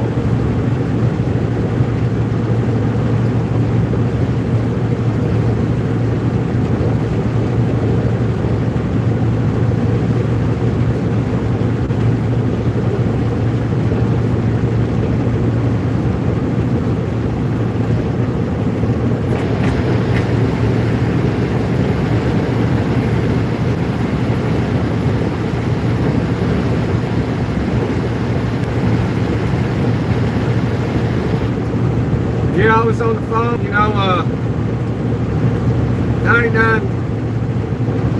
99% of the time, if you got no sound, it's because I'm on the phone.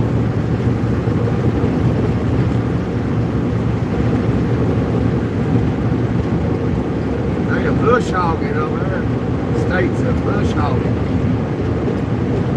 They're mowing. They didn't have no signs up. I didn't see them anyway.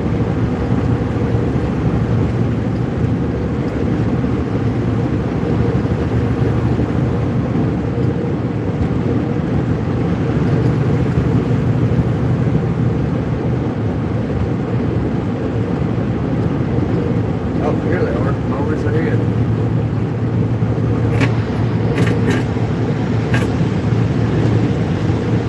Air in here.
18 in it.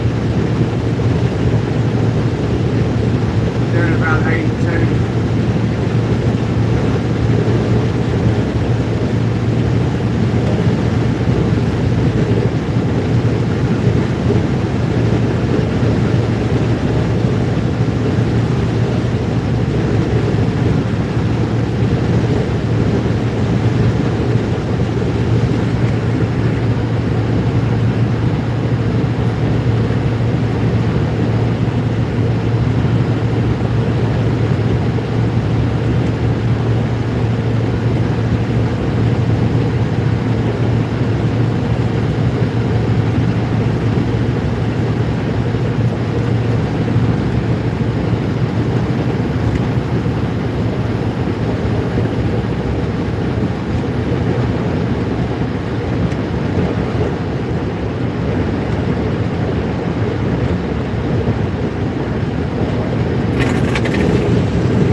Crafty Calvin.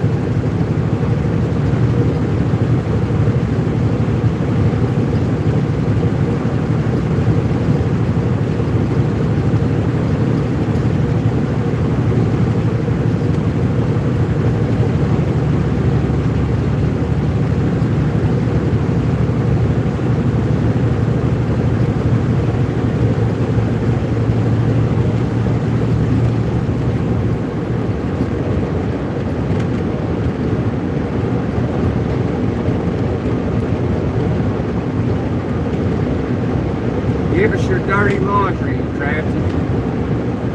Tell us something negative and something positive.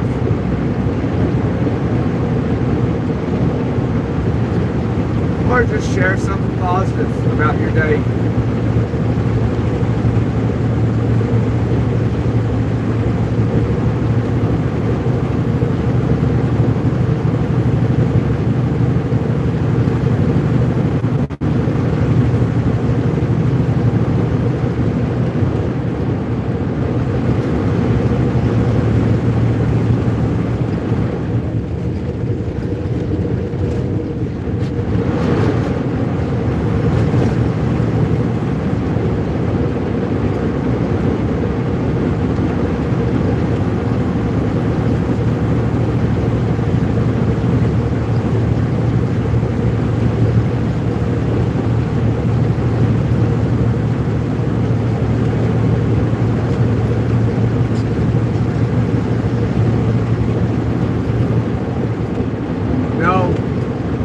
Like me and you carry a gun, that's why Bigfoot never shows himself, because he senses you have a gun and he'll never see you.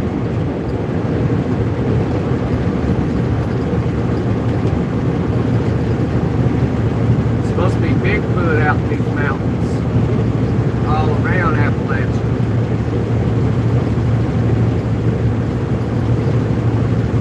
We need to go hunting one day. The old timer said that he was out there and that if you carried a firearm, he can sense it from a mile away. Bigfoot goes and hides and you can't find him. I was like, for real, old timer? He's like, yeah, son, yeah.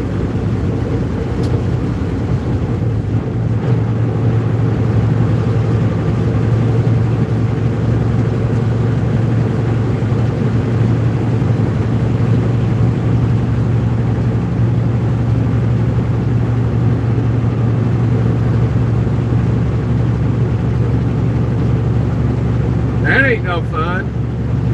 Make sure you keep ice on it and keep it elevated.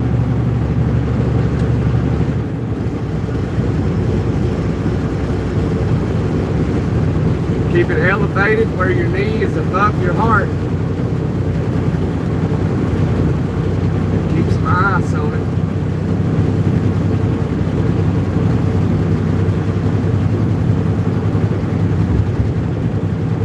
I tore a ligament in my right foot over the summer.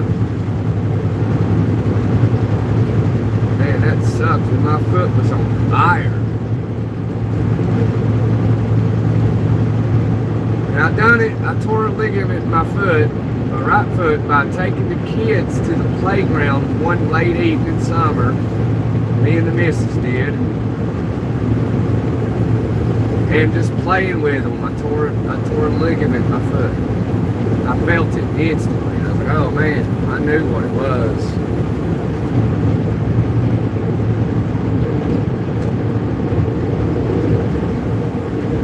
And then I tried to take a load to Florida. Yeah, that was a big mistake. I had to drive with my left foot using all three pedals. And that was a challenge, but I ended up mastering it briefly. But I mean, I couldn't do it now.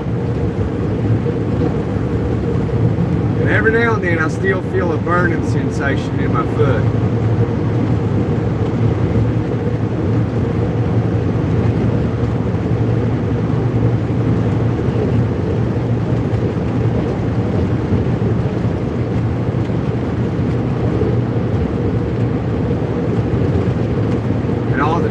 did was give me a pain shot and a steroid shot, and that didn't do any good at all.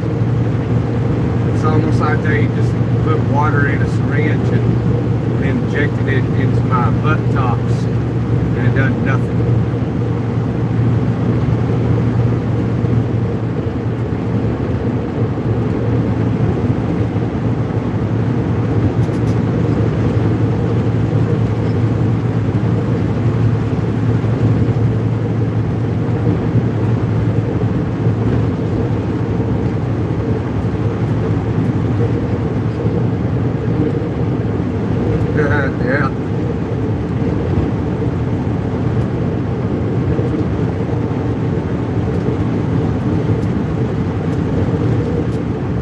Yeah, I mean, it does take a while to heal up. I think mine was maybe 3 weeks before I could actually, like, you know, kind of use it, but I still feel a burning sensation to this day.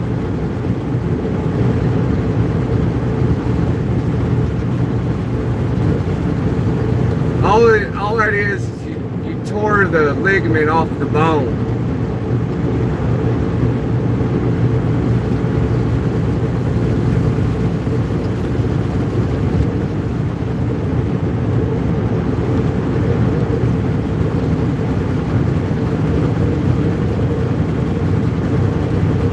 Mine was right in the, almost right in the center of my foot, on top of my foot.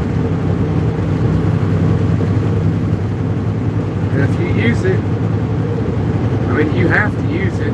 You'll feel it. You'll limp. Somewhat limp. That's what I had to do. I was limping. I didn't want to mess it up worse than what it was. But I went and saw a specialist. He told me just, you know, he knew he was talking to a dude, you know, like, hey, just do your best to not use it. Because he knew, like, you know, I'm talking to a dude, he's not going to listen to me. I was like, yeah, doc, I got you, man. I'll do my best not to use it, but, you know how things are.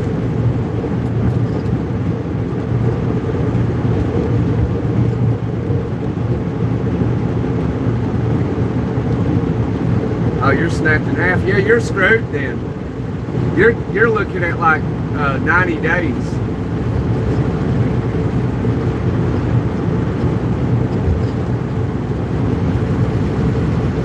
Or, yeah, at least 8 weeks.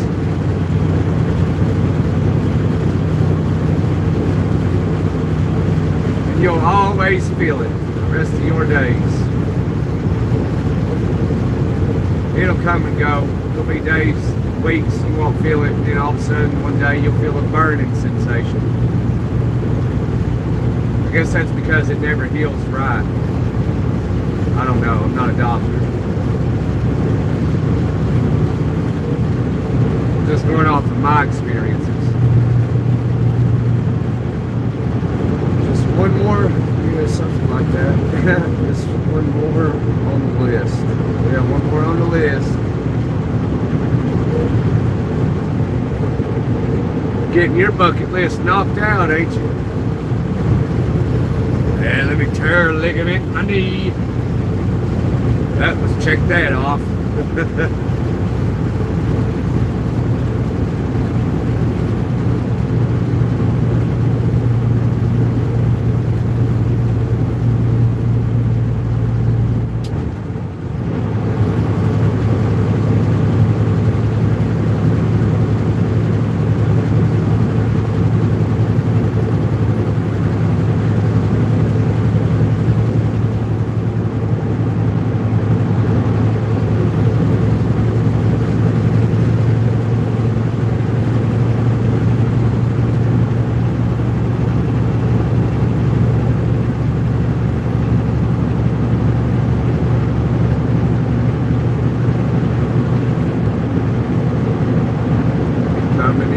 Chattanooga,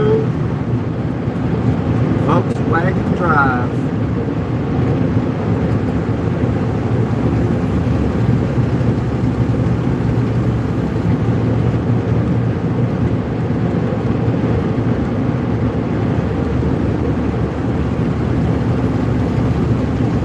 kids gotta love them. I know what you're saying, brother. I do. I understand totally, man. Good talking to you briefly.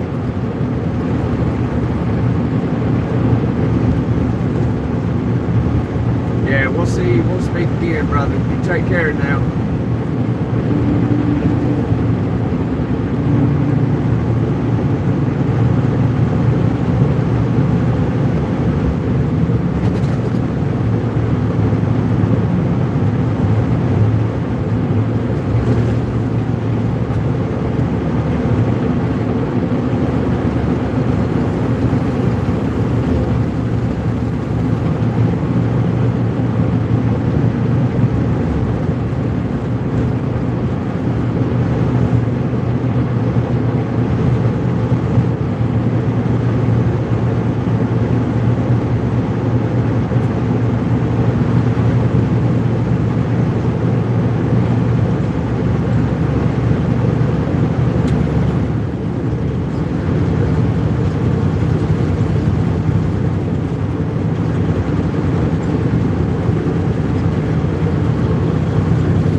Way down yonder on Chattahoochee, it gets hotter than a hoochie coochie.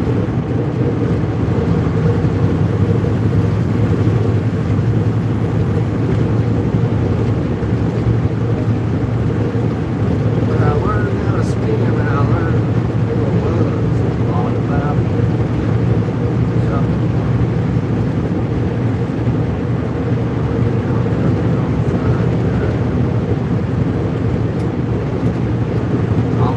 Cars and dreaming about women. Never had a plan just anymore.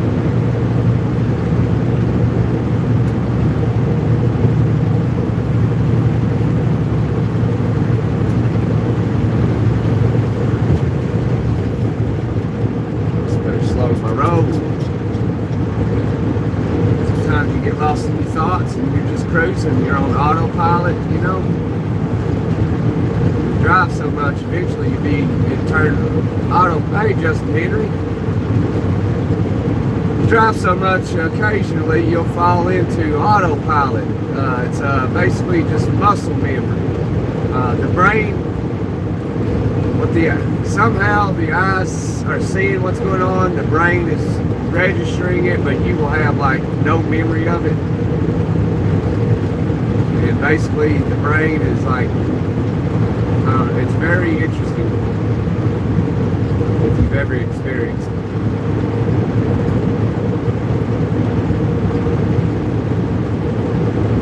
Just go on autopilot, not knowing anything, and then before you know it, you travel 20 miles and you're like, oh shit, what happened?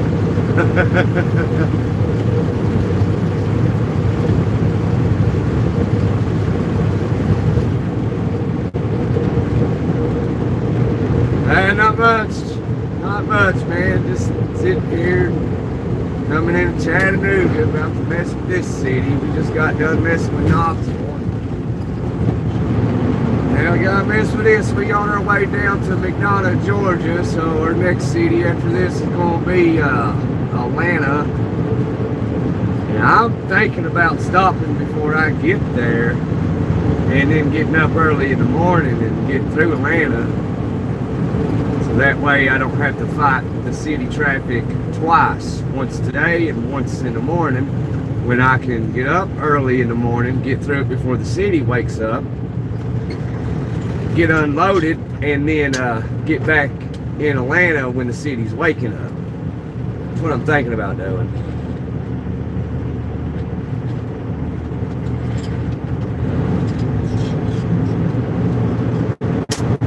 Getting in Atlanta at evening rush hour, not a good idea. Sometimes you can cruise through it though at rush hour. Sometimes you can't. Sometimes it's hell on wheels.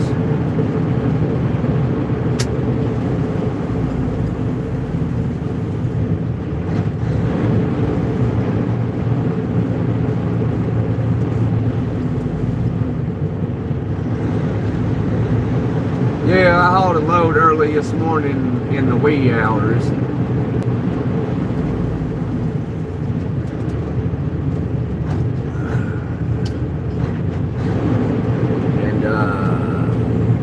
I just left home basically a couple hours ago. Stopped in K-Town, got some fuel. That was a mess. I'm coming into Chattahoochee. I should have took the scenic route. I wasn't thinking about Chattanooga. I was only thinking about Atlanta, and I could have bypassed all this, including the chicken house.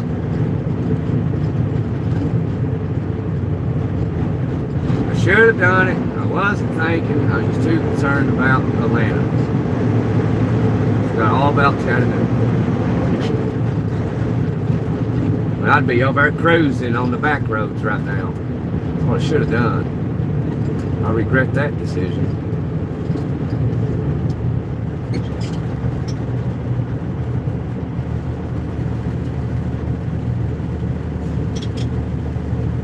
George Washington. George Washington, Joseph Biden.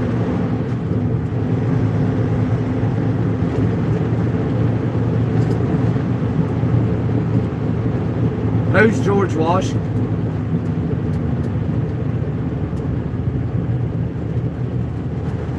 I know who John F. Kennedy is. I know who Lyndon B. Johnson is. I know who Franklin D. Roosevelt is.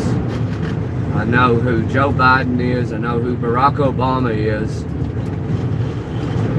And I know who Bill Clinton is. I know who Hillary Clinton is. I don't know who George Washington is.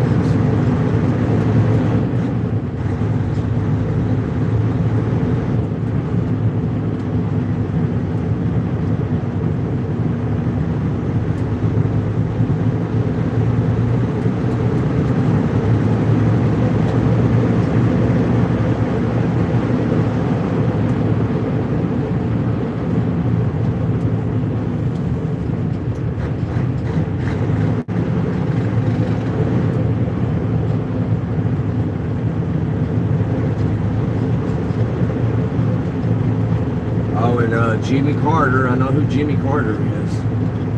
I still don't know who George Washington is.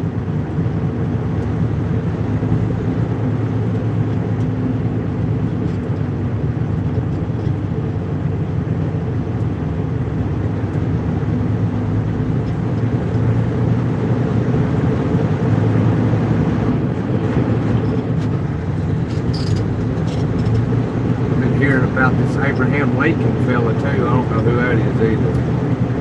And some guy named Donald Trump. I don't even know who that is.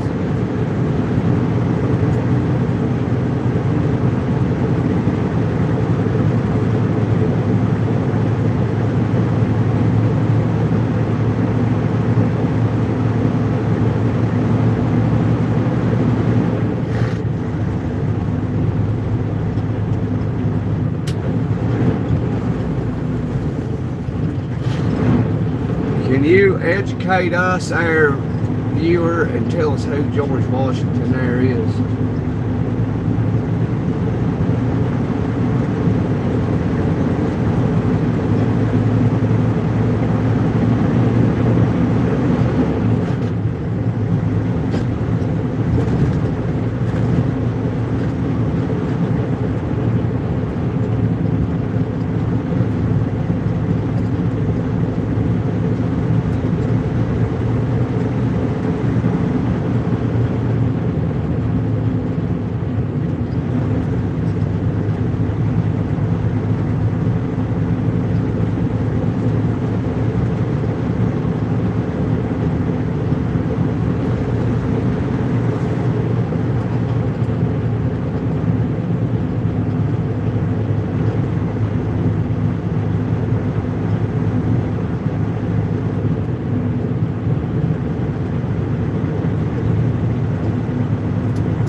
highway song going on and on and on. Hey, make sure you call 811 before you dig. Don't want to hit a natural gas line. Kaboom! Hey, if you ever dig and you do hit a natural gas line, the first thing you should say is Allah Akbar. And then, because the next thing you're going to hear is kaboom!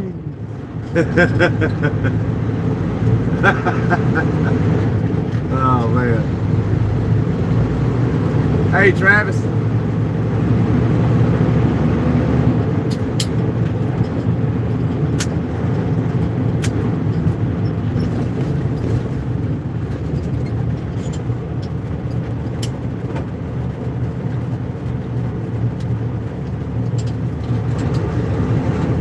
Sun in the air.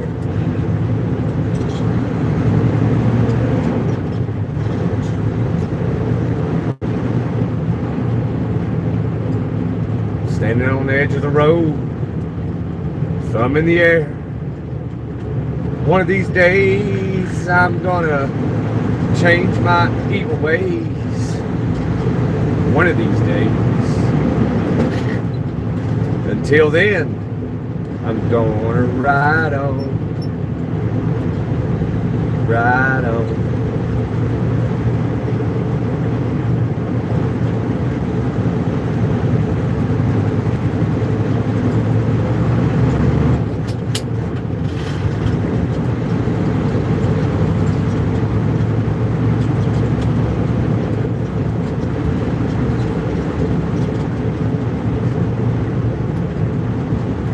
Made it out with a bullet in his back.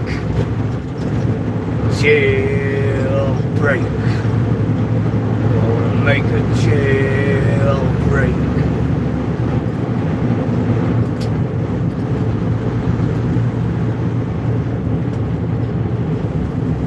It's going, bro. It's going.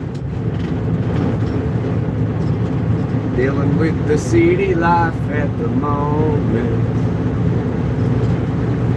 Trying to get down to Georgia. You're almost there, though.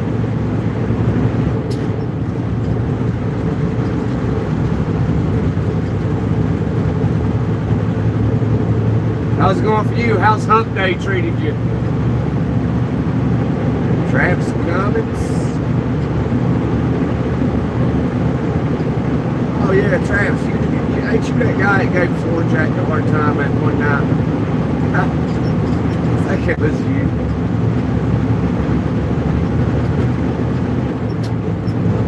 Yeah, it was you.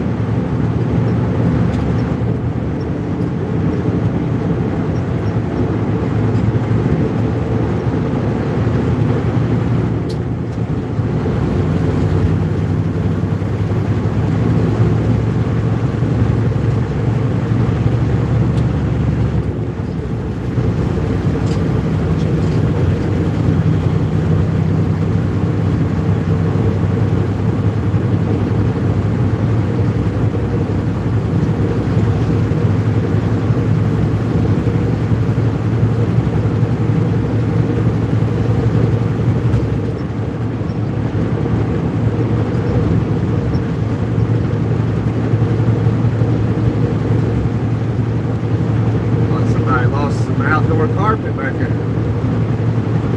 I could have got a better look at it. I might have stopped and picked it up.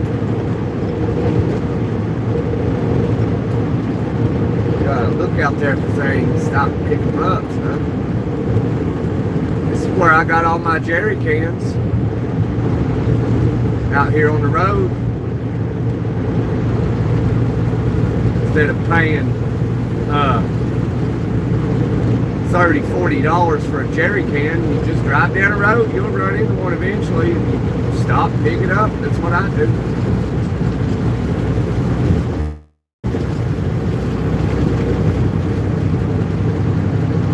Hey, two-door.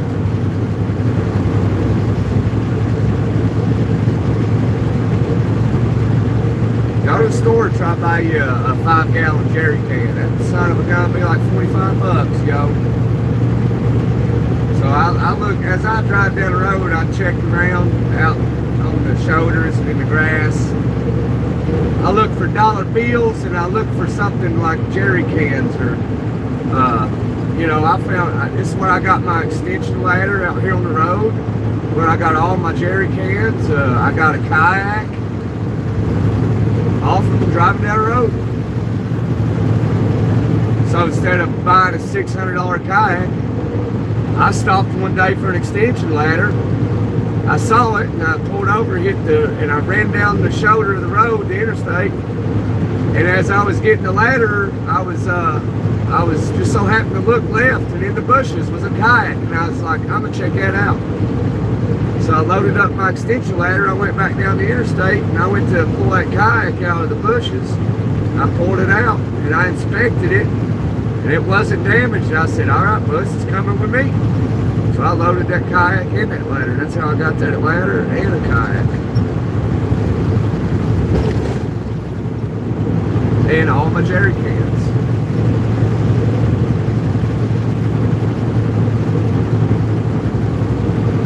I mean, I found over $100 worth of jerry cans on trucking down the road. If I'm in that right lane, or this lane, and if it's over there and I can get over, I'll pull over and get it. This is where I got all my 5-gallon buckets too. As long as, you know, when I stop and look at them, they're not like damaged or something in it that I don't know what's been in it. But if it's good looking, I'll bring the bucket, 5-gallon bucket with me too.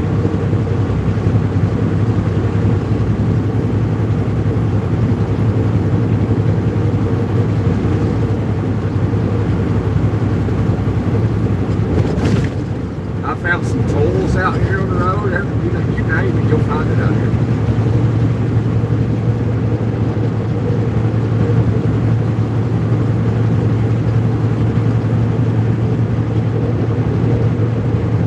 I mean, hell, I picked up a hitchhiker one day out on the side of the interstate, and he gave me a car, a perfectly running car.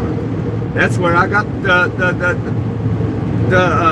Chevy Cobalt that I drive around town. It's from a total stranger I'd never met in my life, giving me a car just by picking him up. Gave me a perfectly running car. I paid $110 to get it tagged and insured. That's all I got in it. That's all I had in it. That was it.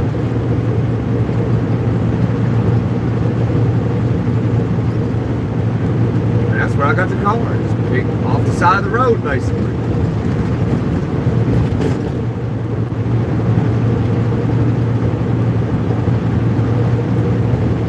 I get a lot of stuff off the side of the road. Found money on the side of the road. Found $30 one day on the side of the road. Find $1 here and there. Find a scratch-off ticket here and there with a $5 winner or something, $10 winner. Every time I see a scratch-off ticket laying in a parking lot, I'll pick it up and look at it. Sometimes it's a winner. And somebody looked over it and threw it down.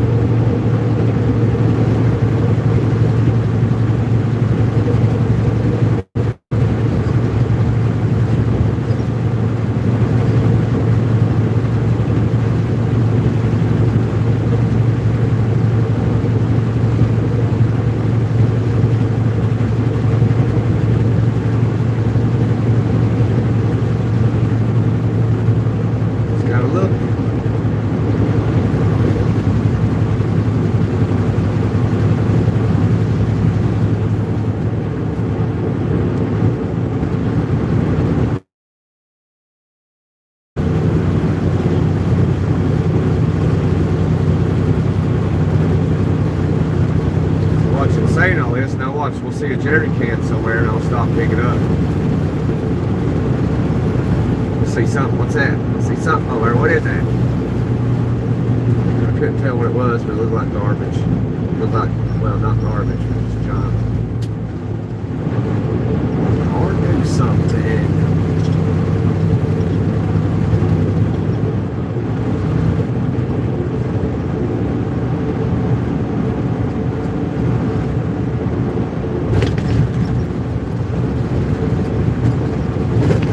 Ladder I got, that was like a $300 ladder.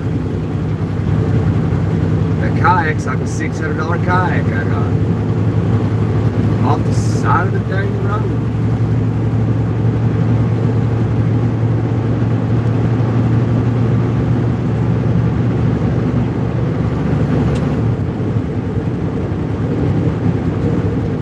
I got about $200 worth of jerry cans I found on the side of the road.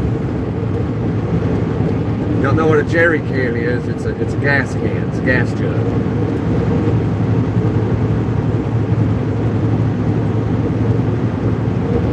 Yeah, every jerry can I see, I try to stop and pick it up. Sometimes I'm not able to.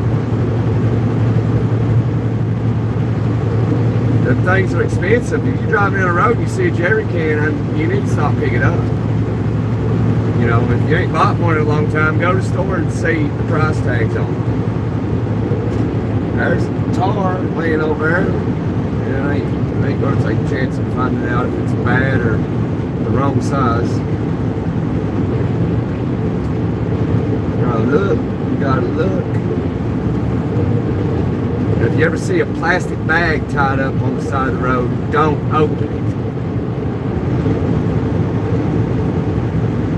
Even if you pick it up and go, ooh, there's something in here. Don't open it.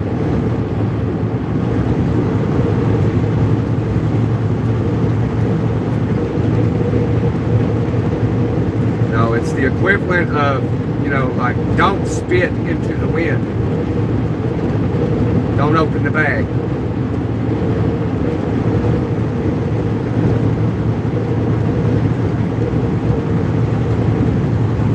That just reminded me because I was seeing bags on the side of the interstate.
House coming up. Should we go around it or should we go through it?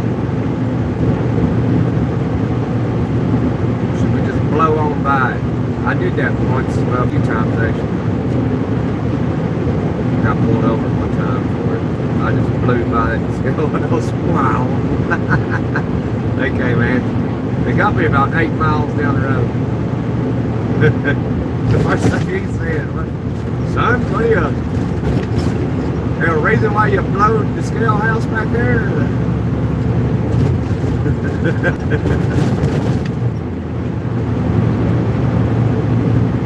Yeah, right there. You can go around the scale right there at 33.45. I'm not saying do it, but if you ever need to or just want to see something different, you can take that road right there.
Standing outside over there.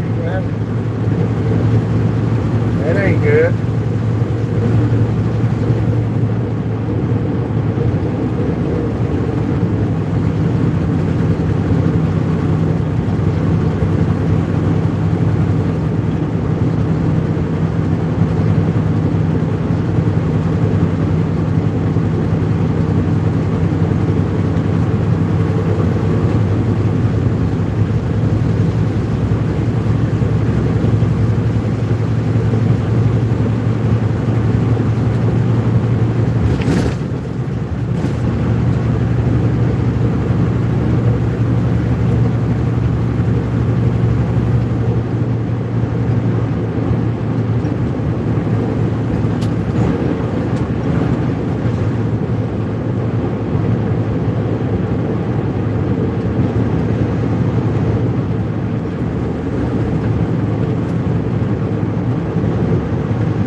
What you doing, Bacon? There you, Bacon, I got you. Man, what's this guy doing? I bet he don't even have a CDL. Look at him, son. Golly.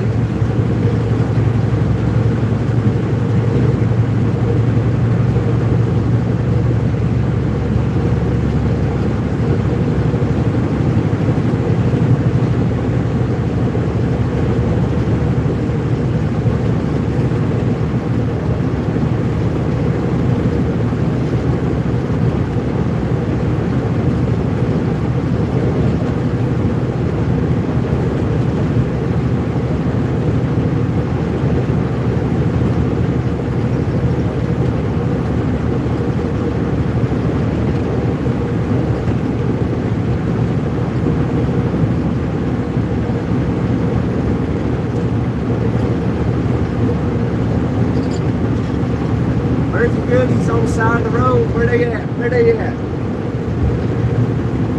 Need more jerry cans.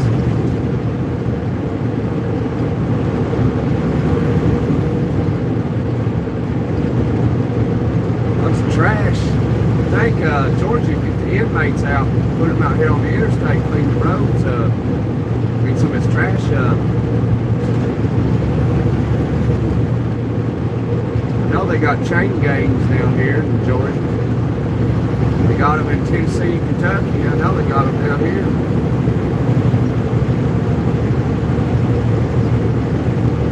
They put them out here and clean this trash up off the sides of the interstate.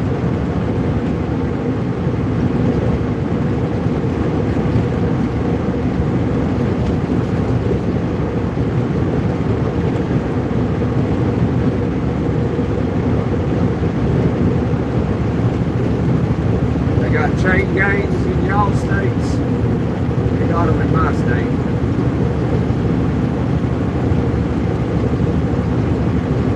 Throw them out there in the street. Pick up that trash. There's a bucket. Don't look like any bucket we need though. That's a 5-gallon bucket.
Took any of those ways to go around not actually go around the scale, it just so happens goes around the scale, you'll come out right here. That's where you come out at.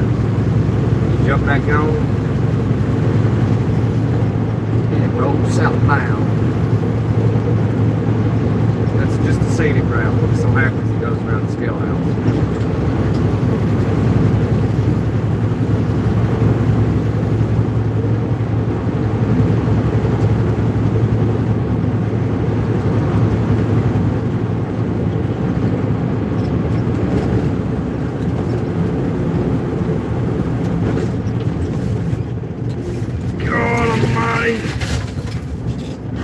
Oh, dude. Wow. Bet I just shifted my load. God almighty.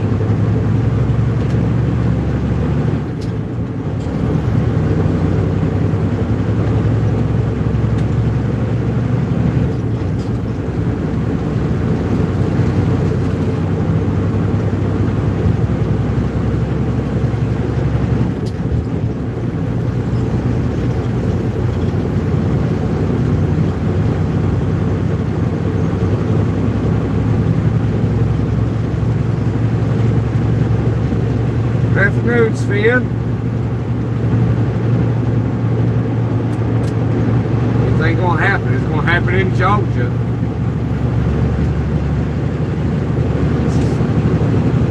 Georgia, yeah, I take back what I said earlier. Georgia's got the worst drivers.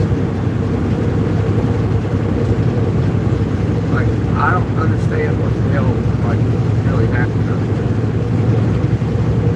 We almost unalive that person in that car right there. They damn just like, stop.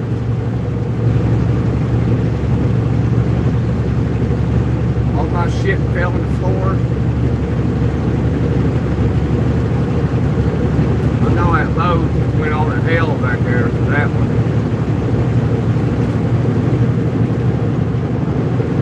That's just great.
Evening for now. That's afternoon here.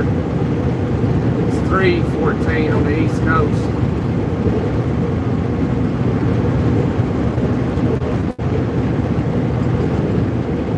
It ain't evening yet. I consider evening starts at 5 p.m.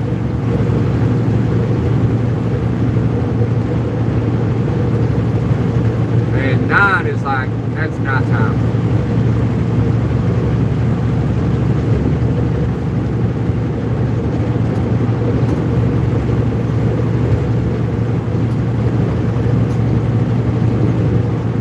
Like 5, for me, I consider like 5 to 8 evening.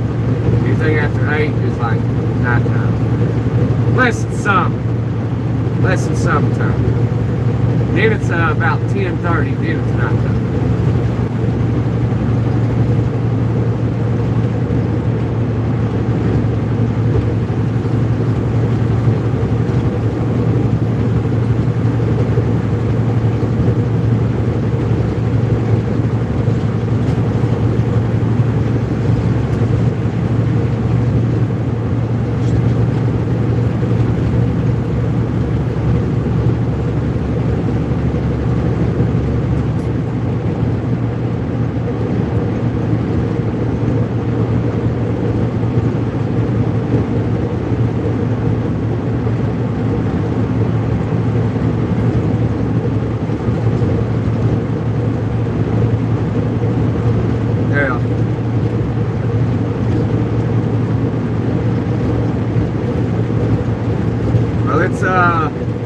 It's 8:16 p.m. in London.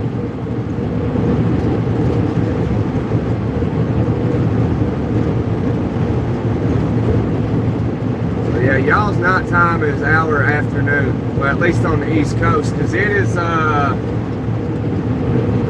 the West Coast it is just afternoon.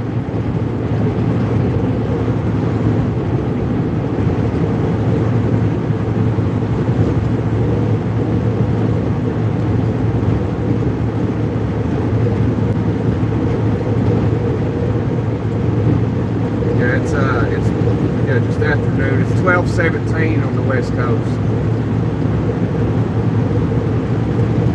They just got past their morning.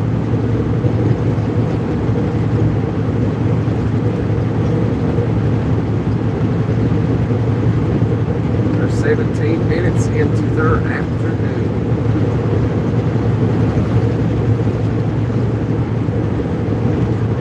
Oh, it's still morning in Hawaii though.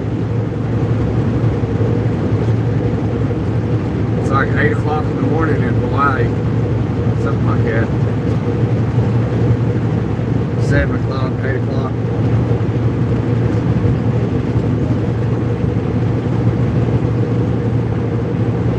I think it's a 5-hour flight from Los Angeles to Honolulu.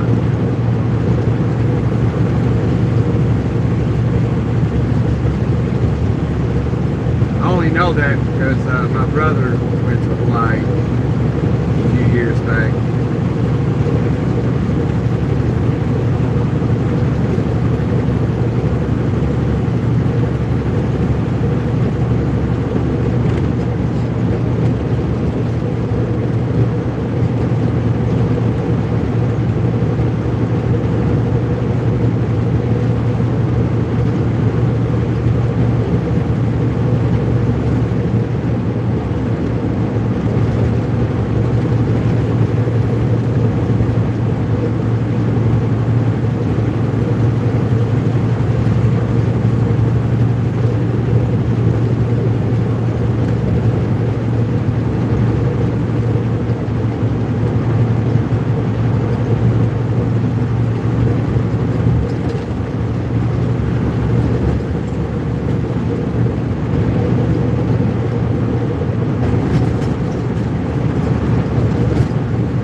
the eastern part of Russia, Mongolia, here in a little while.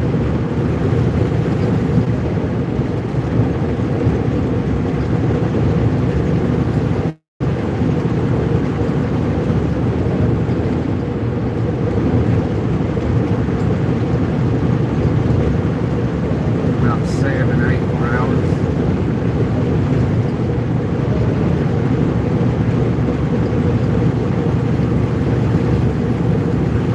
We're coming into Friday, I think. Thursday.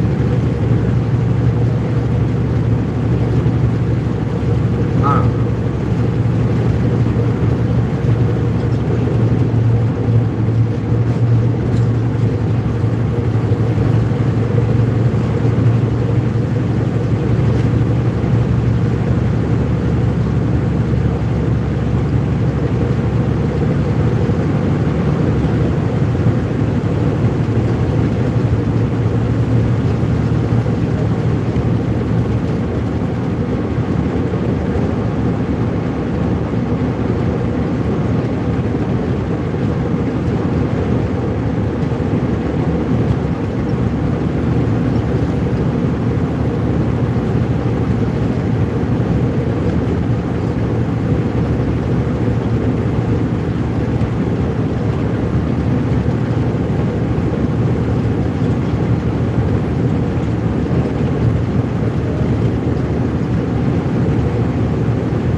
Almost 12 hours already. Yeah, I think I'll stop that here in Florida to go today. Get up about 3, get to Atlanta.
Bring the clock out today.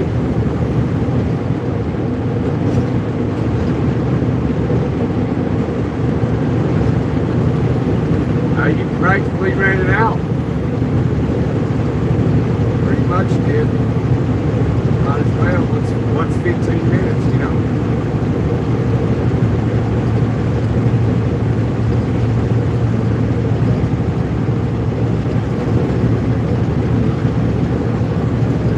Minutes where you can get like 13 more miles. That's about it. Depending on how fast the truck goes. Hang on, the old lady's calling.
Whenever there's no volume, I'm on the phone.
Nobody's nice these days.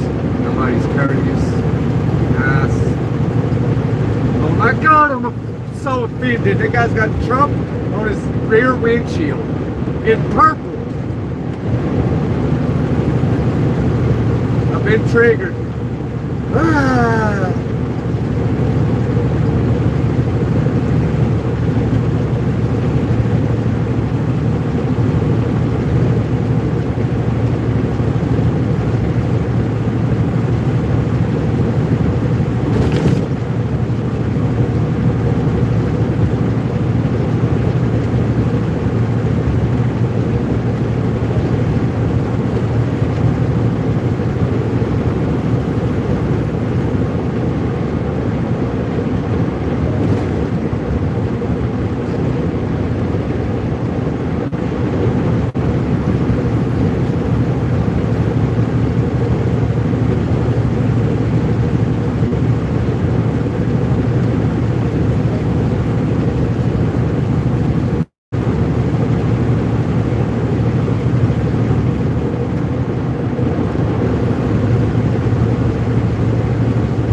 big 4-0.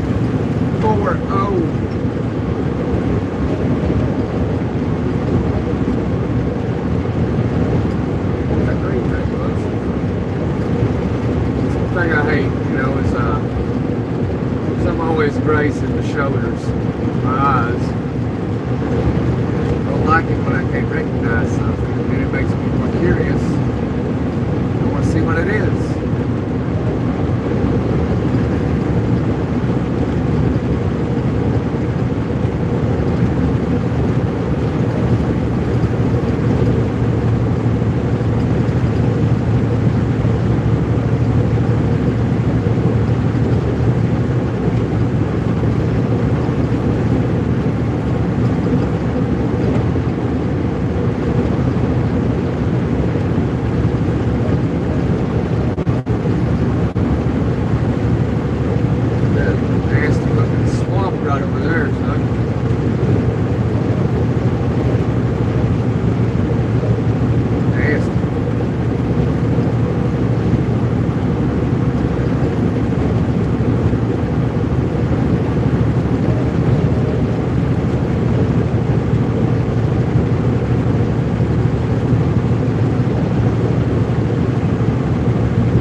Hi, Catherine. Getting your oil changed? All right.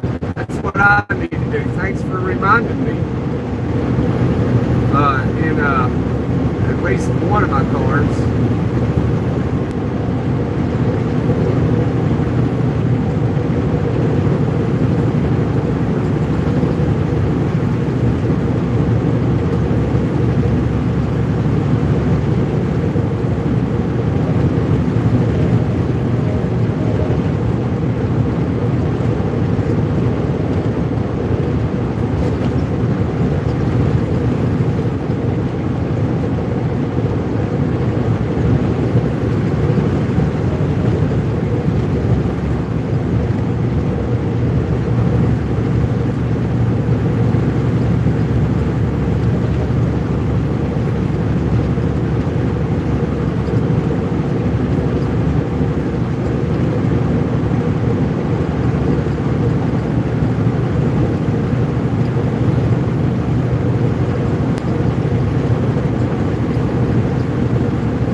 This place is unique, so I'll show you.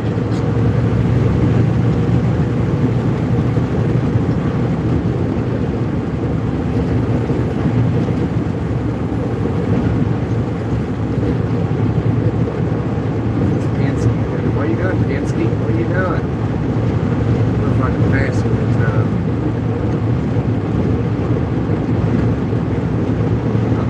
Right around the bend here, half a mile. Yeah, we'll let him have it. We'll let him have it. We're about to get half a mile out of the bus station.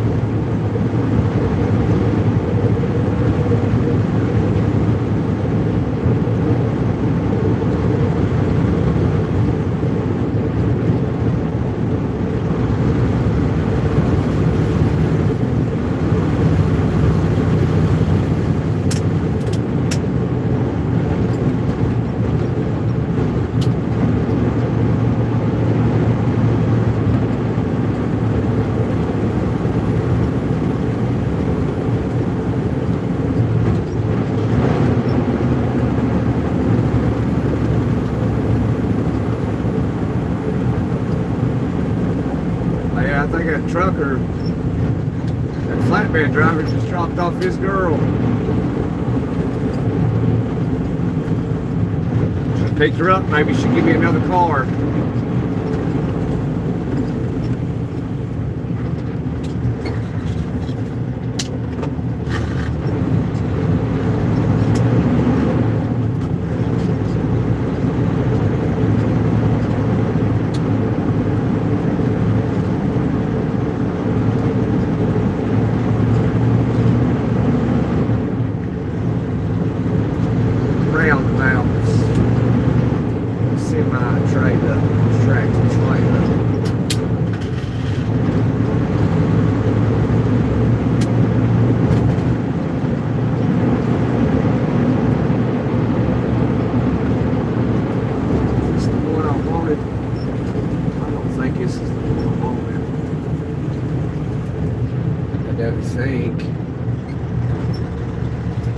I don't know, my friends.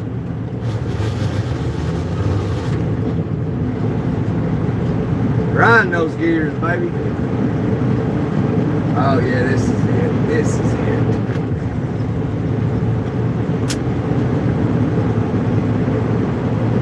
Yeah, this is it.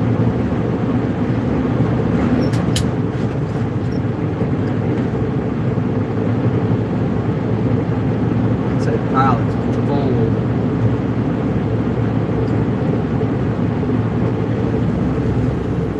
Right there. There's some reserve spots over there. There's some reserve spots. This is what sucks about Georgia, man. If you ain't parked up, if you need to park up like you're gonna run out of time in Georgia, you better be running out of time about 1 p.m. because anywhere near Atlanta, you're screwed. And we're coming into Atlanta. And I don't feel like fighting Atlanta this morning. The car wouldn't give me the chance, so forget about them. Or did I say this morning? I must be tired.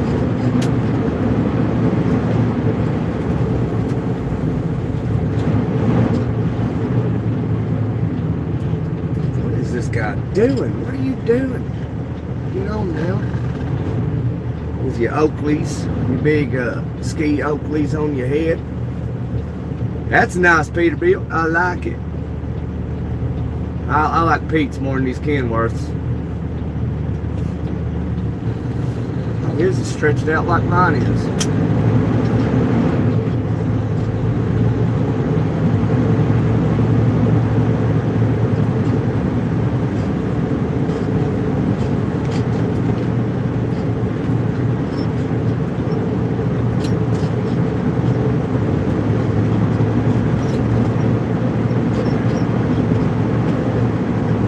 So how they do it at the TA here in Cartersville.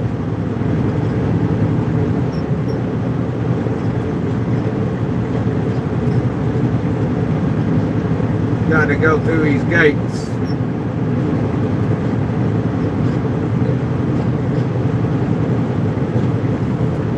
Got to get you a ticket. And you got to pay, but you got to pay in a way, you got to go in the store and you got to buy something, anything. It could be 5 cents. You know, for an example, it could be a nickel, and that'll pay for your parking. You just got to go in the store and buy something.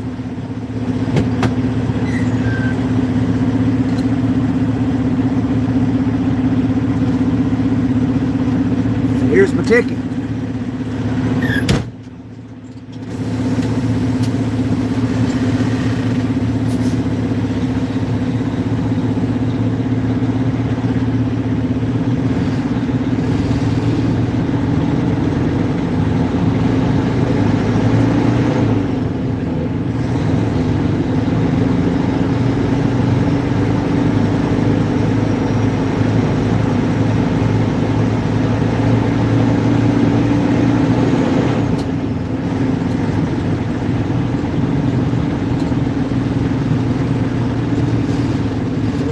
freight truck's doing up in here? What are you doing up in here, bud?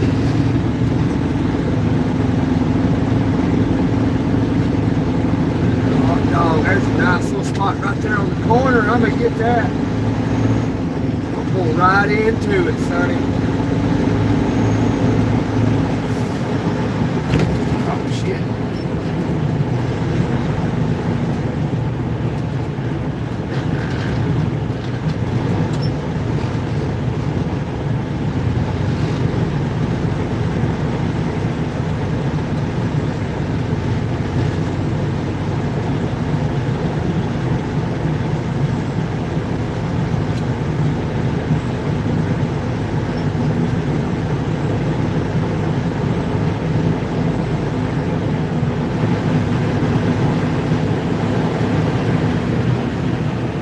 Like these corner spots, but it'll do.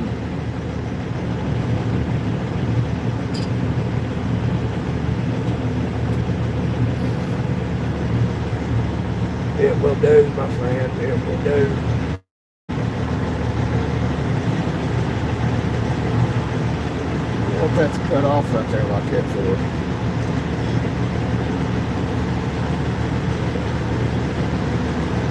We'll see something.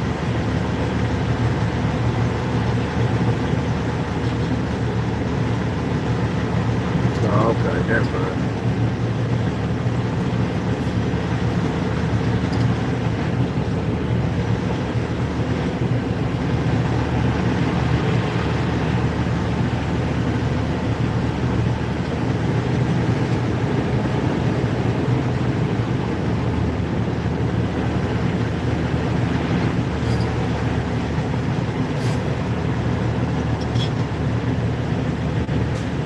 That way I can just whip it right up out of here.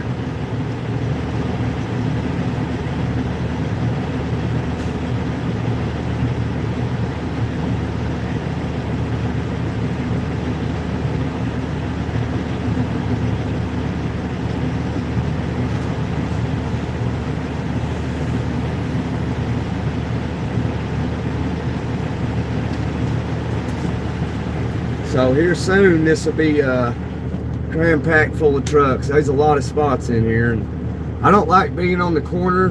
You know, I like the golden rule is don't try your best to never park on the end spot, because some guy mainly some guy that don't know what he's doing is going to swing down this lane coming out this way. He's going to swing down through this lane right here, coming out this way, and he's going to swing real wide, but he's not going to swing wide enough, and he's going to pull the hood off my truck.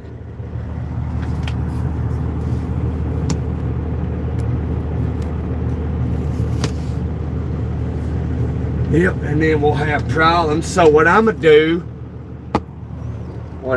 do is, you see my little camera right there?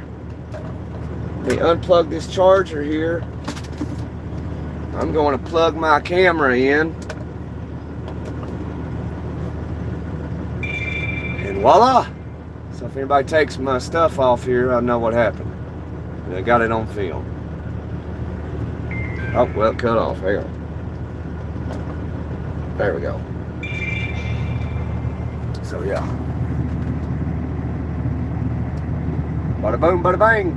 Problem solved.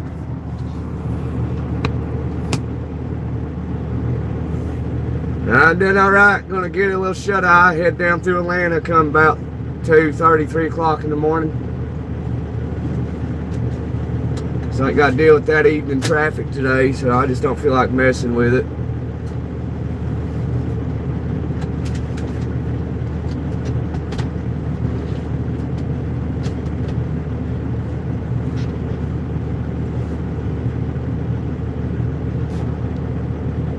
If I could, I'd put my charger on and then film all these drivers coming in here tonight. You see trucks just piling in here. And then I'd love to hear somebody say, "Oh man, look at that trucker shortage." I'll make myself laugh sometimes. Look at that trucker shortage coming in here.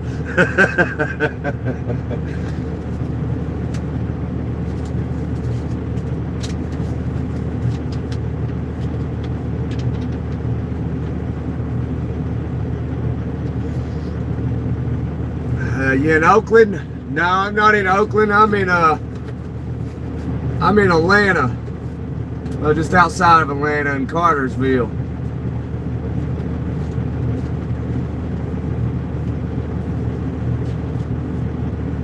This old Western Star over here. It's a pretty truck. He's towing that truck over there. Look at him, all decked out with his Christmas ornaments, his candy canes.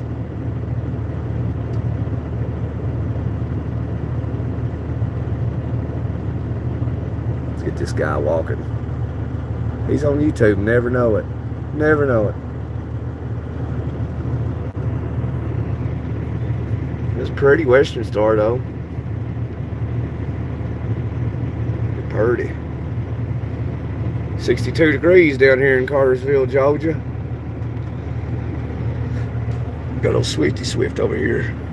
He's just hanging out over there. You can see him through his mirror. See him right there?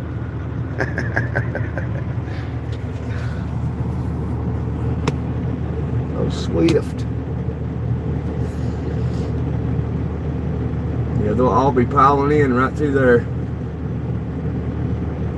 I'd get my charger to reach up there, I'd leave it on all night till I got ready to leave.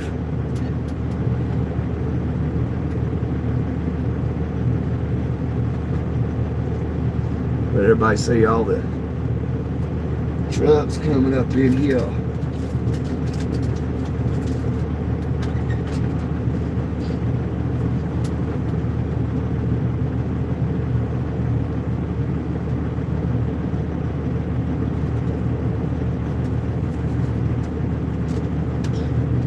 Ticket though. You can't lose your ticket. You cannot lose your ticket. There goes Stevens Transport. He got him a rookie driving up in there.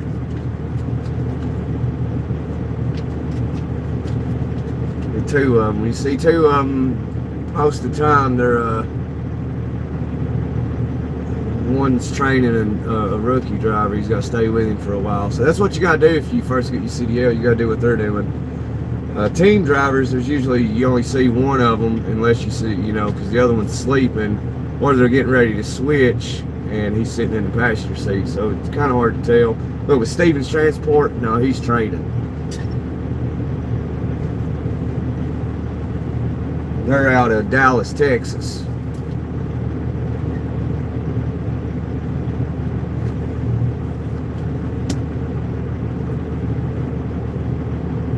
Our battery's about to die, 10%. Here comes some of them. They get fuel and then they'll pile up in here. You'll see that trucker shortage all night. I wish I had my GoPro. I'd set it up here and we'd, you know, do a time lapse and count the trucks that came in and out. Because this place is popping, son. Here very soon. It will be. It'll be blowing up.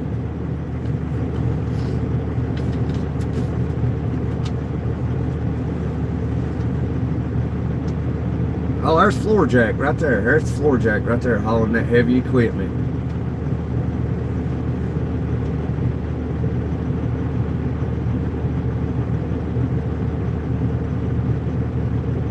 McKee Family Bakery. There's Meds. Sorry, Meds. I didn't even see you in there, bud. I'm doing all right. I'm hanging on by, you know, they say a thread, but I'm hanging on by something different. Hanging on by the grace of God at this point.